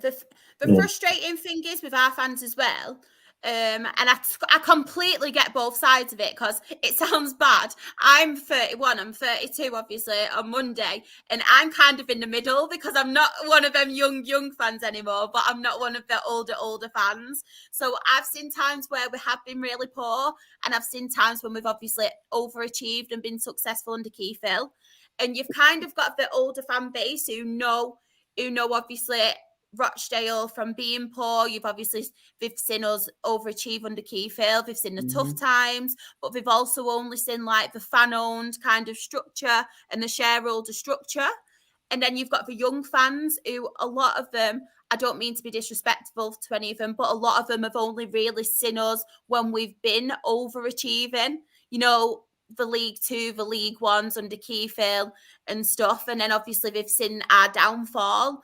And those younger fans, I feel with them, they want to kind of move on from this, which we all do, because we all want to achieve and stuff. We all want to overachieve. But I think what we all need to realise is with Keith Hill, we overachieved. We were a well-run club. We overachieved, and he had the contacts. Obviously, he he was just an absolutely brilliant manager at the time. We did so much under him, the players and everything as a whole, the whole community and stuff was behind that. It was never like players, club divided by fans. It was all as a whole. I mean, your biggest achievement as a football club was sending Oldham Athletic down. So, yeah. No, I'm joking. I think the thing at the minute is with us, it's kind of the younger fans have only seen them achievements and they've never seen it really before that. When we were poor, then obviously under Keithfield we've overachieved, and then we're back to being poor again because of obviously all this going on. COVID's obviously affected so many clubs as well, and for a club like us, who's obviously, we don't get the crowds. I've said this time and time again, we don't get the crowds like some of your local teams do. We never have had that. We've tried different things to try and get the crowds in. Obviously, back in the day, we used to have Manchester United, Manchester City fans who'd come and watch Rochdale when obviously their teams weren't playing. But now obviously everyone's like streaming it and stuff, illegal streaming and things, and you just want to go home and watch it on the telly, these fans now, so you don't really have that side of it anymore, like other fans wanting to come and support the local club, which is obviously sad. But cost of living crisis as well, people can't afford to, which completely agree. But I feel with us at the minute, like you said, Aaron, I feel like we just need to just kind of get on board with what's happening. Luckily, this has come through now. We've been on board with that. We do need to change the structure, which is massive for us, which is absolutely massive. There's obviously people who are still scared it won't work out. Maybe it won't work out. We don't know. Maybe it will work out. We just need to now just obviously move on with that and take this risk, because we might have our club forever now. We might have our club just for a few more years, but it was to the point we were going to get liquidated. We weren't going to have a club. So this is just a massive bonus now. I think fans just need to kind of, you'll always get fans that don't see eye to eye because we all have our own opinions. We'll probably have our own opinions on certain things on this podcast. We all disagree with things. We all agree with things. That's just life in general. But I think we just need to get to a point now where we're all on board. We're all supporting Jim McNulty. This is going positive now off the pitch. We'll get onto it after in the National League, but we're near relegation now. We need to sort things out on the pitch. We need to get behind the team. We just need to kind of go with it now and just support everyone, because I'm hoping with this going through and with things looking more positive, we'll get our united, we'll get our club back, and just, that thing that, just a friendly thing that Rochdale are known for. Do you know what I mean? Because it has been hard recently. So I'm hoping, fingers crossed it will happen. But I don't want to come on and slag anybody off. It's not in my nature at all to kind of slag people off, especially when they're associated with the club. I do agree that people have made mistakes, but I think that's not through caring. I think it's just lack of experience and because they've been thrown in at the deep end. I think there was a thing about the hostile takeover, actually. If I'm not mistaken, and correct me if I'm wrong, but the company that wanted to do that hostile takeover, haven't they like put themselves in administration and kind of shut themselves down now? So as much as it has been tough, like as much as it can, it's tough and everything. Like what it could have been so much worse. There's definitely something to look forward to, and like you said, the chairman you've got, he made wrong decisions, but he never had the ill intentions and the intention to do bad things like you talk Reading's owner and everyone in between. But hopefully it gets to a point now where you can look ahead rather than looking backwards. Definitely, I completely agree. I'm really sorry as well if anyone sent match analysis in the chat, because there's that much chat I can't find it. So please, can you resend it again if you have, because I'm completely lost because there's just so much chat. But we will. And I saw a comment before asking if Seamus Keneally is still at Accrington. While that's still in my head, yes, he is. He's still our captain, but he's one of our many players that's injured. But he's still there.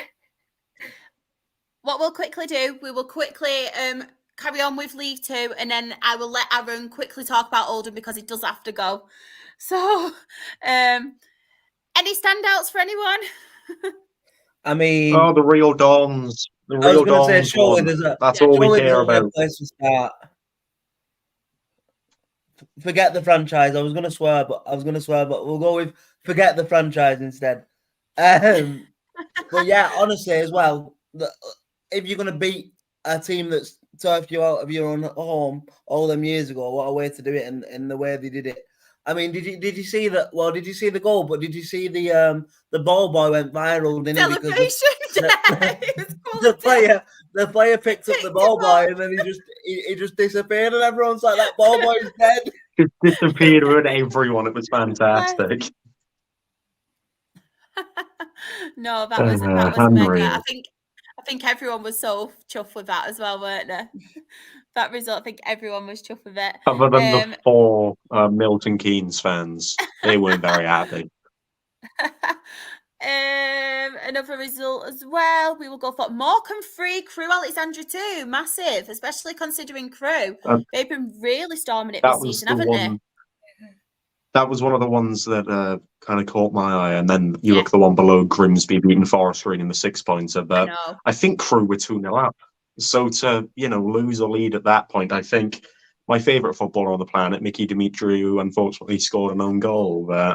There were a few things on social media about how at the end of the game, Crewe fans were apparently hurling abuse at the players, and social media was all toxic after it. And Mickey Dimitriou put on his Twitter that, criticise, the team. We weren't good enough. We didn't hold on like we should have. But don't go and, just give unforeseen, just being a dick to the players for no reason. Like he said, constructive criticism is fantastic, but, just being a dick for no reason, it shouldn't go. And apparently that was the situation at full time there. So, I mean, kind of, I don't think it'll stop Crewe from overachieving what they were expected to do. I do still feel they'll be in that top 3 come the end of the season. But yeah, it's been interesting, isn't it? Kind of watching them compared to what we expected. Definitely. Any other standout results, or should we move on to midweek? Yeah, midweek. I mean, Gillingham winning 2-0, given the fact they have the lowest scoring record in the league, scoring 2 against Salford, where I've watched them and they've been pretty good at the back. That's quite an impressive result. And then if we just ignore the result above that, I would be more than happy. Good win as well for Walsall. Obviously, I know it's only against Doncaster, but Walsall are doing very well, aren't they, at the minute? On a really good run. AFC Wimbledon 0, Grimsby Town 0. Is it 5 in a row now? Yeah, I think it is 5. I'm going to say 5 or 6. I'm sure it's 5 though. Barrow 2, Gillingham 0, Bradford City 1, Doncaster 1. Deitch, if you do want to send us your match analysis for any, please do. Mansfield 1, Franchise, I'll call them 2, and Morecambe 1, Crawley 0. Any standouts there? I think we need to cover Bradford Doncaster. Listen, right, if the two on the lower league look, I'm going to talk about Bradford Doncaster. Nobody will. And God forbid that pitch is awful. First of all, second of all, how Doncaster didn't win that game of football, I will never know. Well, I seen Chew quite ironically giving it the big shithouse big one at the end. He was like, "And you still haven't beat us." He absolutely loves it, doesn't he, Liam? He loves it. He's the biggest one. We know he fucking loves it. Deitch has actually put as well. First half was poor for us. Ref was handing out cards left and right. A point is a point, though. On to the weekend against Accrington. Oh, it's all coming full circle. I know. Oh, we're still in the capital letters. Get in.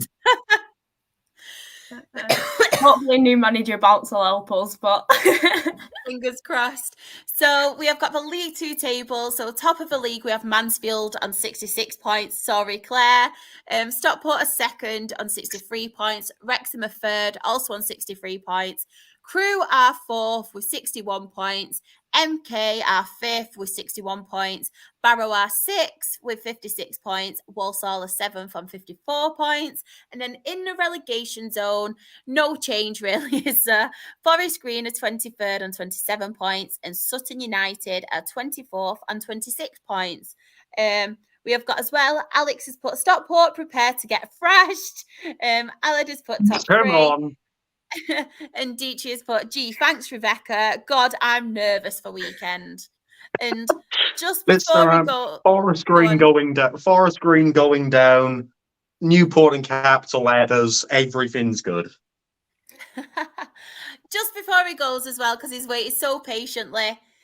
Aaron, do you want to talk some Oldham to us? So, I can't really sit here and say it's the end of the world because we haven't lost either game, and I think at this point of the season, when you're chasing playoff places, it's probably more important to pick up points if you can't win games than just keep the points ticking over than lose the games, which we have done. But so Saturday we played at home to Southend United, who I must say I would have took a point beforehand because if it wasn't for the 10-point deduction, they'd be 2 points behind us. And that team shows it as well. Southend are a very, very, very good side, in my opinion. So I was happy with the point. I mean, it should have really been all three. We wasted some glorious opportunities, and we actually took the lead on the hour mark and just couldn't hold that out. Really, they scored the equaliser again on the 80th. But like I said, in the point of the season, I would have definitely took the point. But then on Saturday, I was really disappointed. On Tuesday. What day are we on? What day is it? On Tuesday, sorry. I was really severely disappointed with the performance because we were just hoofing it longer and just like playing for territory and we've got I get Mickey when we got Mickey Mellon, Tranmere fans were saying he'll get you promoted, he'll win your games, but it won't be pretty football. And I was like, I'll take that, I'll take it. But on Tuesday, it was just almost dire to watch. Do you know what I mean? It was like both teams were just banging it on. I felt like I was watching a game of rugby union, not a game of football. And yeah, it was just disappointing. But like you said, 5 points from 3 games, really. We're keeping it ticking over. But I do think that playoff picture is incredibly tight right now. And I would like to think, I've said all along all season, and I have to back my boys, I do think just if we make the playoffs, I think we go on and win them. But I do think it's going to be a lot more difficult than I probably thought it was going to be maybe 3-4 weeks ago when we were flying. But the big thing for me that I just wanted to point out and strike fear into the rest of the division is Super James Norwood is back now. He's back. His hamstring has healed and he's back. And the first thing he did on the game on Saturday against Southend was flick a header on to Nathan Sheron to bury one to put us 1-0 up. So with him leading the line, I'm more confident than I was in previous weeks, definitely. Does he fancy getting a knock before we play here? I mean, if he ends up getting injured again, I'm going to start crying, I won't lie. He doesn't have to get injured. He can just have a little bit of a stomach bug the night before. Yeah, he can have a cold or something.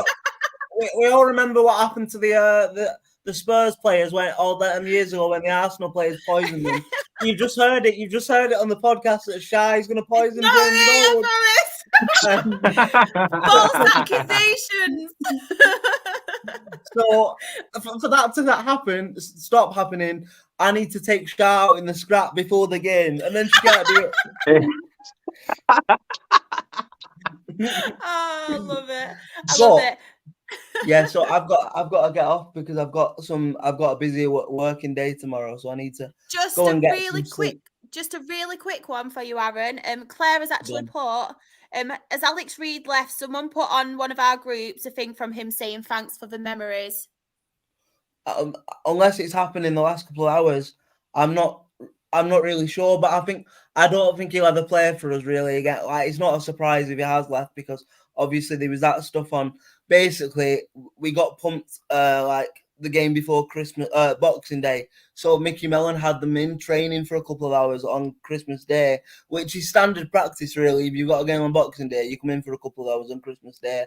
And he filmed the dressing room and he was like, he was like training on Christmas Day. What the fuck is this? And Harrison Maguire said something similar, and they both got suspended. But Harrison Maguire got brought back into the fold. But because Reedy was the one that filmed it, he got a more severe punishment. So it wouldn't surprise me at all. It's a bit of a shame if that is the case, because I think he gives us something different that the other frontline players don't, in terms of like a bit more pace off the shoulder. But I'm sure he'll go somewhere in this division and continue to rip it up. I wouldn't actually be surprised to see him go back to Solihull, maybe potentially, if he has gone.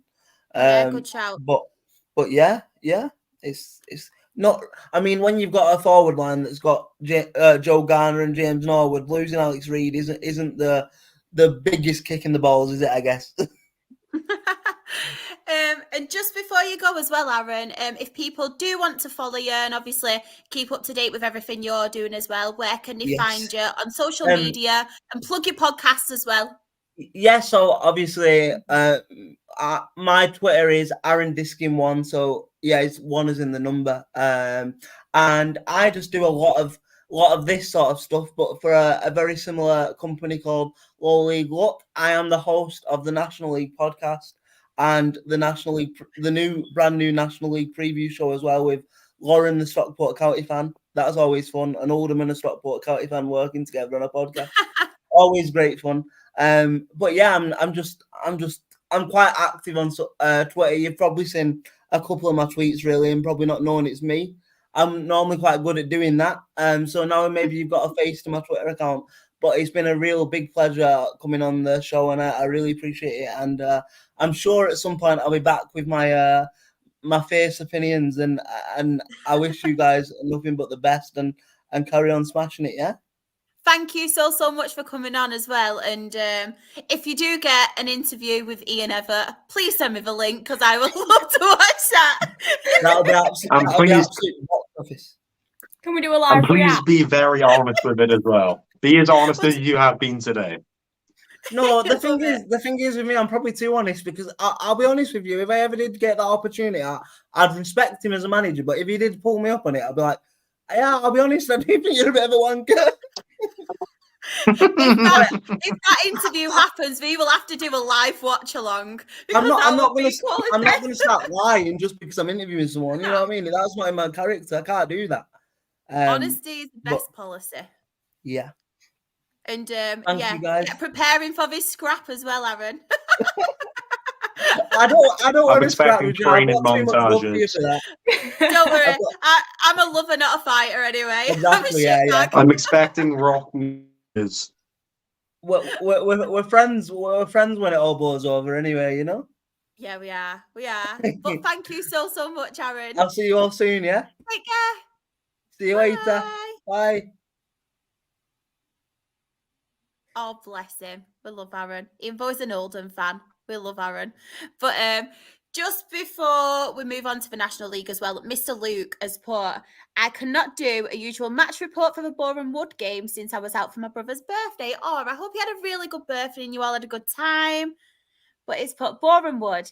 It looked like we dominated them for the majority of the game. Shame about the goal we conceded. We were hit on the counter by them and they scored from the counter, which was annoying once again. Had quite a good amount of chances, but nothing wanted them to go in the back of the net. Then towards the end, a header set up by Kenton Richardson from a goal kick, and is it DeJean Brown? We'll call it. Is it DeJean? DeJean Brown? That sounds right. Yeah, was through 1-1 in the 90+6 minute and finished it comfortable. At this point, I was jumping around in the shopping centre car park. I love it. What celebration did you do? Was it just a jump, or was it a full on like? I want to know the actual celebration. I'm imagining Harry Kane. He jumps and he brings the momentum. He brings his fist forward. I'm imagining that kind of celebration. Yes, and then obviously Tuesday's game, the Solihull game. Well, we actually played not too near the average mark, but what let us down in that game is our sloppy goals that we have given them. 2 goals from us were very well taken. It was a great end-to-end game overall, but it was a very tough game out there. Some of our players were just running low on gas during the second half. Draw would be fair, I say. Got Peterborough Sports in the FA Trophy quarter-final and Dagenham and Redbridge both at home on Saturday and Tuesday. Hopefully we get through to the semis on Saturday and win on Tuesday. Oh, I really want them to win the FA Trophy, especially for you as well, Mr. Luke. I'm rooting for you. I'm being nice Hope now. you get through Peterborough Sports. My favourite team. It was the Hurricane celebration. You was right. Yeah, I was there in the car park videoing him the whole time. Oh, you got a stalker. We got a peeping Tom. A peeping Norman, thank you. No, a peeping Norman. Sorry. Just on National League as well. Any standout results for you guys? I mean, the top one. It's got to be, hasn't it? Out of them all. Yeah, may as well just wipe the rest of them off. Definitely. So, may as well just wipe the rest of them off. Stupidly big result, isn't it? In all fairness. Let's wipe all the other results off. We don't want to talk about them. Oh yeah, I forget. So there's a game there with a certain Rochdale as well that I feel like should be discussed in. Rochdale. Yeah, I know. I feel like they need an in-depth analysis. If we do have any Rochdale fans in the chat, please send us your match analysis, because all I can say for the 2 games previous is that they were both crap. That's all I've got to say. We were absolutely awful, honestly. It was absolute crap, and I don't even want to get on to Tuesday's game because that was the worst performance I've seen this season. Tuesday night. Honestly, it's been that bad. But yeah, Dorking 4, Chesterfield 1. So what a win for Dorking. A much needed win as well, because they are obviously struggling in relegation. And I'm really happy as well because Tom Blair was black. Tom Blair was back and he scored a goal. I do like Tom Blair. I really rate him. And from watching obviously their documentary as well, Dorking, you do get a soft spot for these players and stuff. And I do really like him. He seems a bit of a character. Yeah, Aled is in agreement as well.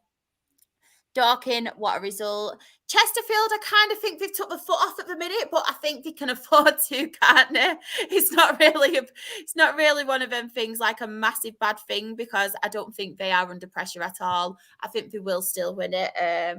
But yeah, very, very, very good win for Dorking. Mr. Luke, I've just been nice to you as well. I've just been nice to you. I take that back now. Chesterfield have already run the league, so they are on the beach almost. Yeah, I completely agree. AFC Fylde 4, Maidenhead 1. A very good result again for AFC Fylde. Since Chris Beach has obviously took over as their manager, they have had some really good results. He's really got them playing some good football. Bournemouth 1, Gateshead 1. Obviously, Mr. Lucas said. Bromley winning. It's one of them things, isn't it, again? Dagenham 3, Altrincham 1. A very, very good win for Dagenham against a very good Altrincham side. Eastleigh 3, Solihull Moors 3. I mean, Eastleigh score a lot of goals, don't they? But they also leak a lot of goals. Very, very strange team, Eastleigh. Very strange team. To be fair, if that Dorking game wouldn't have happened, I probably would call that result as the one to kind of look at, because it's, I mean, you know, they've been good since they've changed managers. It seems that as of now, anyway, the short term, it's worked out for them. And even when I've seen Eastleigh play, because obviously they played Newport a few months ago, kind of same principle. They score a lot and play nice football, but if you catch them on the break, they tend to struggle to kind of cope with it. So I'd imagine that's what's happened here. But yeah, I mean, they're a bit more consistent in the goal scoring kind of department now, aren't they? They were struggling for a good while over the last 2 months or so. As Sam says as well, Paul McCallum, hat-trick again for Eastleigh. He's a very, very good player. And Mr. Luke, non-league side that he supports Eastleigh. Yeah. Clare has also put as well a good win away good win for Wealdstone. Away at York, a very good win for them, a much-needed win as well, because we'll look at the table after. Honestly, this National League table is it's so exciting, but it's not at the same time. And I think Claire mentioned to me yesterday, Solihull, let's have a look. Solihull are 4th, and they are closer to look at the relegation. Like, they're closer to relegation than, like, the top. It's mad, isn't it? Because Chesterfield are I know. I know. It's starting to lose hope that the Chesterfield starting to lose hope that the Chesterfield downfall is going to begin. So if I'm not mistaken, Barnet can afford to drop like 7 more points for the rest of the season, and that's about it. And that's relying on Chesterfield losing every single game for the rest of the season. So, yeah, I mean, as much as I'd love to joke about it, and part of me would love to see it happen, something tells me it won't. Johnny's put as well, will Kidderminster stay up? I mean, I couldn't even call who's going down, and that even includes like the likes of us. We're on a terrible run at the minute. I actually saw a start, and we haven't won away since November. I think we've won. I think we've actually won 1 in 8. 1 in 8. We've drew, obviously against Chesterfield, and then we've lost the others. It's that bad, the run that we're on at the minute. But yeah, I couldn't even call it. You'd think Oxford City, but Oxford City have got us at weekend as well. So you'd think Oxford City were definitely going to go down, but everyone else, I cannot even call it. And I think Kidderminster at the minute, even though they are down there, since Phil Brown's took over, they've got some really good results, and they've pulled a lot of points back. They really have. So I honestly cannot call who's going down in that league. I could say the Wealdstone probably will stay up, just off based of that games in hand alone. I mean, I understand, again, we always talk about you'd prefer the points on the board, but 3 games in hand, like, you'd imagine they'll at least pick up some form of points to give them a little bit of leeway there. It's just absolutely mental, isn't it?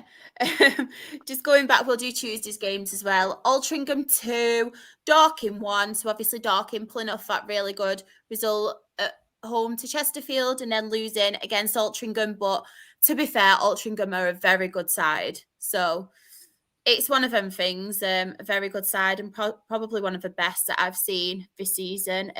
Barnet 2, Rochdale 0. As I mentioned, we were just absolutely awful. This was by far the worst performance I've seen from Dale this season. There was just absolutely nothing about us. Barnet should have had a lot more. They should have been like 5-6-0. It was that bad. If they finished their chances, we could have really been in trouble. But yeah, we just didn't show up. And obviously, I've been on here the past few weeks, obviously raving about getting people back from injuries. And now we've got a new injury crisis. So the last 2 games, obviously, we've played. Harvey Gilmore, our midfielder, has been missing. He got 10 yellow cards. So that's a two-game suspension in the National League. So he was missing the last 2 games. And boy, did that really show in our midfield. Really, really did. Is one of them unspoken heroes, Harvey Gilmore, where he always puts in a shift each game he plays for us. He's probably one of my players of the season as well. He just quietly goes along his business. You don't know he's there, but my God, you do know when he's missing. So automatically, that was a huge miss for us. Tyree Sinclair's now injured, which is a massive shame. Who else is injured? Tyree Sinclair's is injured. Let me think. This is going to run me now. We've got a few injuries and I've just gone blank. Devante Rodney didn't feature in this game against Barnet either.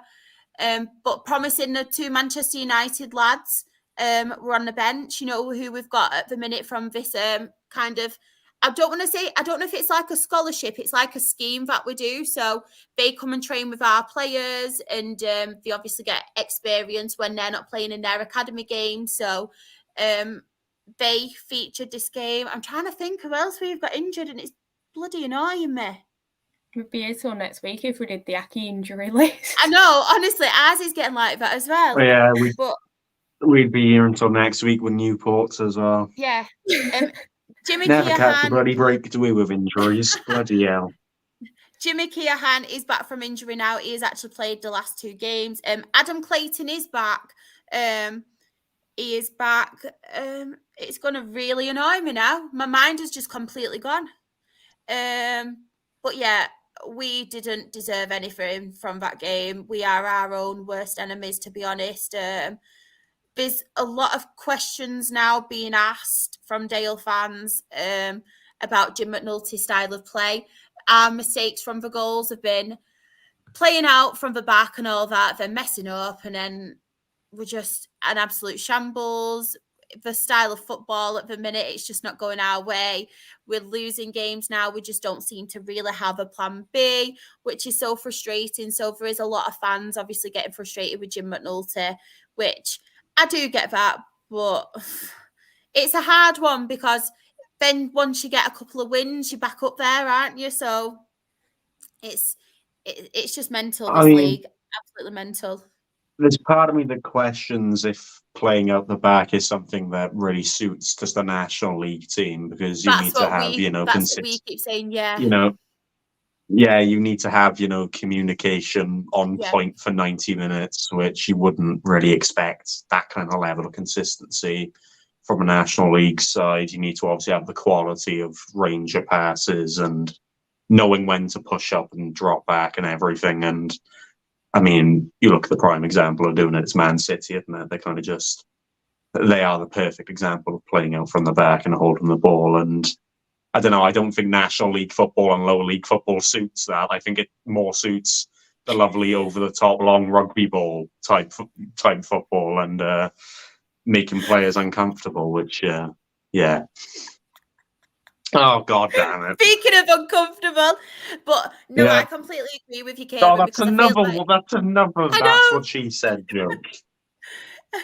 But I completely agree, because Manchester City have the players where I feel like with us, and especially in a league so physical and stuff as well, and our defence, as much as I've come on here, haven't I, like week in, week out, and said about our defence and stuff and how we leak goals. And I think our defence isn't good enough to be playing from the back. And with Louis Molden, when we had Louis Molden, I think we did better. But we just seem to, at the minute, be really lacking that confidence. And it's just been so boring and so awful, these performances, and I'm hoping it could all change. Obviously, we've got Oxford City at home, which is a perfect game to do that this Saturday. But I feel like these kind of teams, obviously not including Barnet, but like your Ebbsfleets and your teams that are lower down, that's who we struggle against, because it seems to be a lot more slower.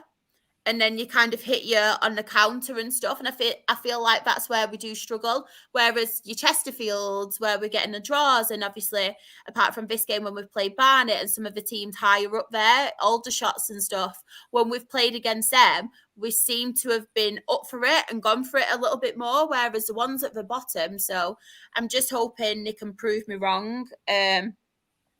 Obviously, against Oxford, I'm hoping it'll be a bit more positive because of what's come from this EGM as well. But I don't know. I'm praying for a miracle, because I just don't want to be in another relegation battle. I really don't. Full-time FM as well as put, would like to see United lads, Murray and Mather, to freshen things up. When Mather came on, I thought he did look very promising, and it seemed very positive, very exciting, but he just didn't have much time to change it. It was one of them days where nothing was going our way. We were just terrible. Apart from, I will give credit where it's due, Tin and Brooks saved a penalty. So that's massive, especially for him. Gateshead we spoke about, Oldham 0-0, Southend 1, Wealdstone 1, a good point for both sides. Woking 2, Kidderminster 1, that was a 6-pointer for both teams. That wasn't it. So an absolutely great win for Woking against a very informed Kidderminster side. And then obviously York City 1, AFC Fylde 3. York City really struggling at the moment. and league table before we finish. We have got Chesterfield, who are at the top on 85 points, so it's getting closer. Second, we have Barnet on 68 points. Bromley are third on 66 points. Solihull Moors are fourth on 61 points. Oldham are fifth on 58 points. Gateshead are sixth on 57 points. Aldershot are seventh on 57 points. And then in the relegation zone, we have Dorking in 21st on 41 points. York City are 22nd on 39 points. Kidderminster are 23rd on 39 points. And then the bottom are Oxford City on 28 points. My throat is really sore now after all that talking. But we've come to the end. We have come to the end of the show, and what an eventful one it has been. We've had a lot to talk about, haven't we? Been very passionate on this episode, very passionate. But, very passionate with dodgy internet connections. I know. Just before we go as well, we have got Full-Time FM. I remember thinking Fylde are going to get relegated, and they are now level with Dale. I know this is how close it is, but like I said, Chris Beach, since obviously he's come in, he's done a really good job for them, signed some good players. Alex the Oracle has put Chesterfield keep winning for us. Wrexham most points in a season is leaving a bad taste in my mouth. We have got as well, great show everyone. Good luck to everyone on Saturday. Well, what a show it's been. It's been a very exciting one with a lot of passionate talks, a lot of conversation. But obviously, if anybody wants to find you both on social media, Rebecca, where can he find you? You can find me with ASFC Her Game 2. We're posting a lot this weekend for International Women's Day. And we do a lot of things for Matchday with Her Game 2. And then my personal accounts are _Rebecca _Shaw _ where I do a bit of football and a bit of F1, F2 and F3. Also as well, I don't know if any of them have seen, but you had some really exciting news about Her Game too, because you are actually part of the hockey team now, aren't you? The lead team. Yes, so I am the team leader for Her Game 2 ice hockey, which is a very, very exciting role that I've been given. So yeah, it's very exciting, and hopefully some announcements soon. You are absolutely smashing it. Absolutely smashing it, and we love to see.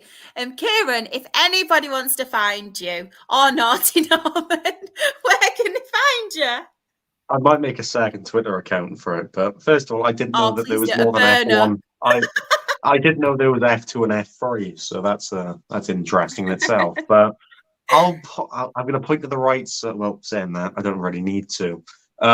Kieran UTC is my usual Twitter, Instagram, Threads, if you still use it. I don't even really use it. I didn't even know I had an account until I checked on my Instagram a couple of days ago. But yeah, Kieran UTC.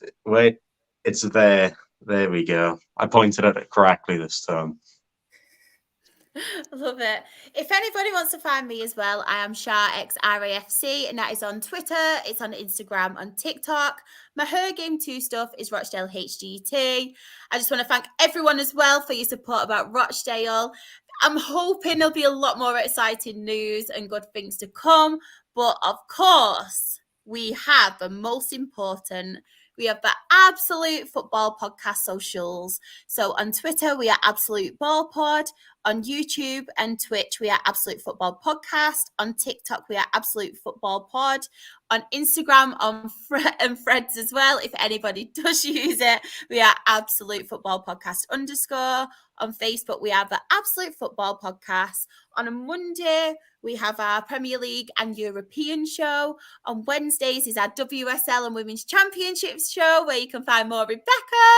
And then on Thursdays, we have our Absolutely Lower League show, and that is all things from the EFL Championship, League 1, League 2, and obviously the National League. And next week, it will probably be as well the FA Trophy. So fingers crossed for Gateshead. Mr. Luke as well, we hope that you do go ahead and win that.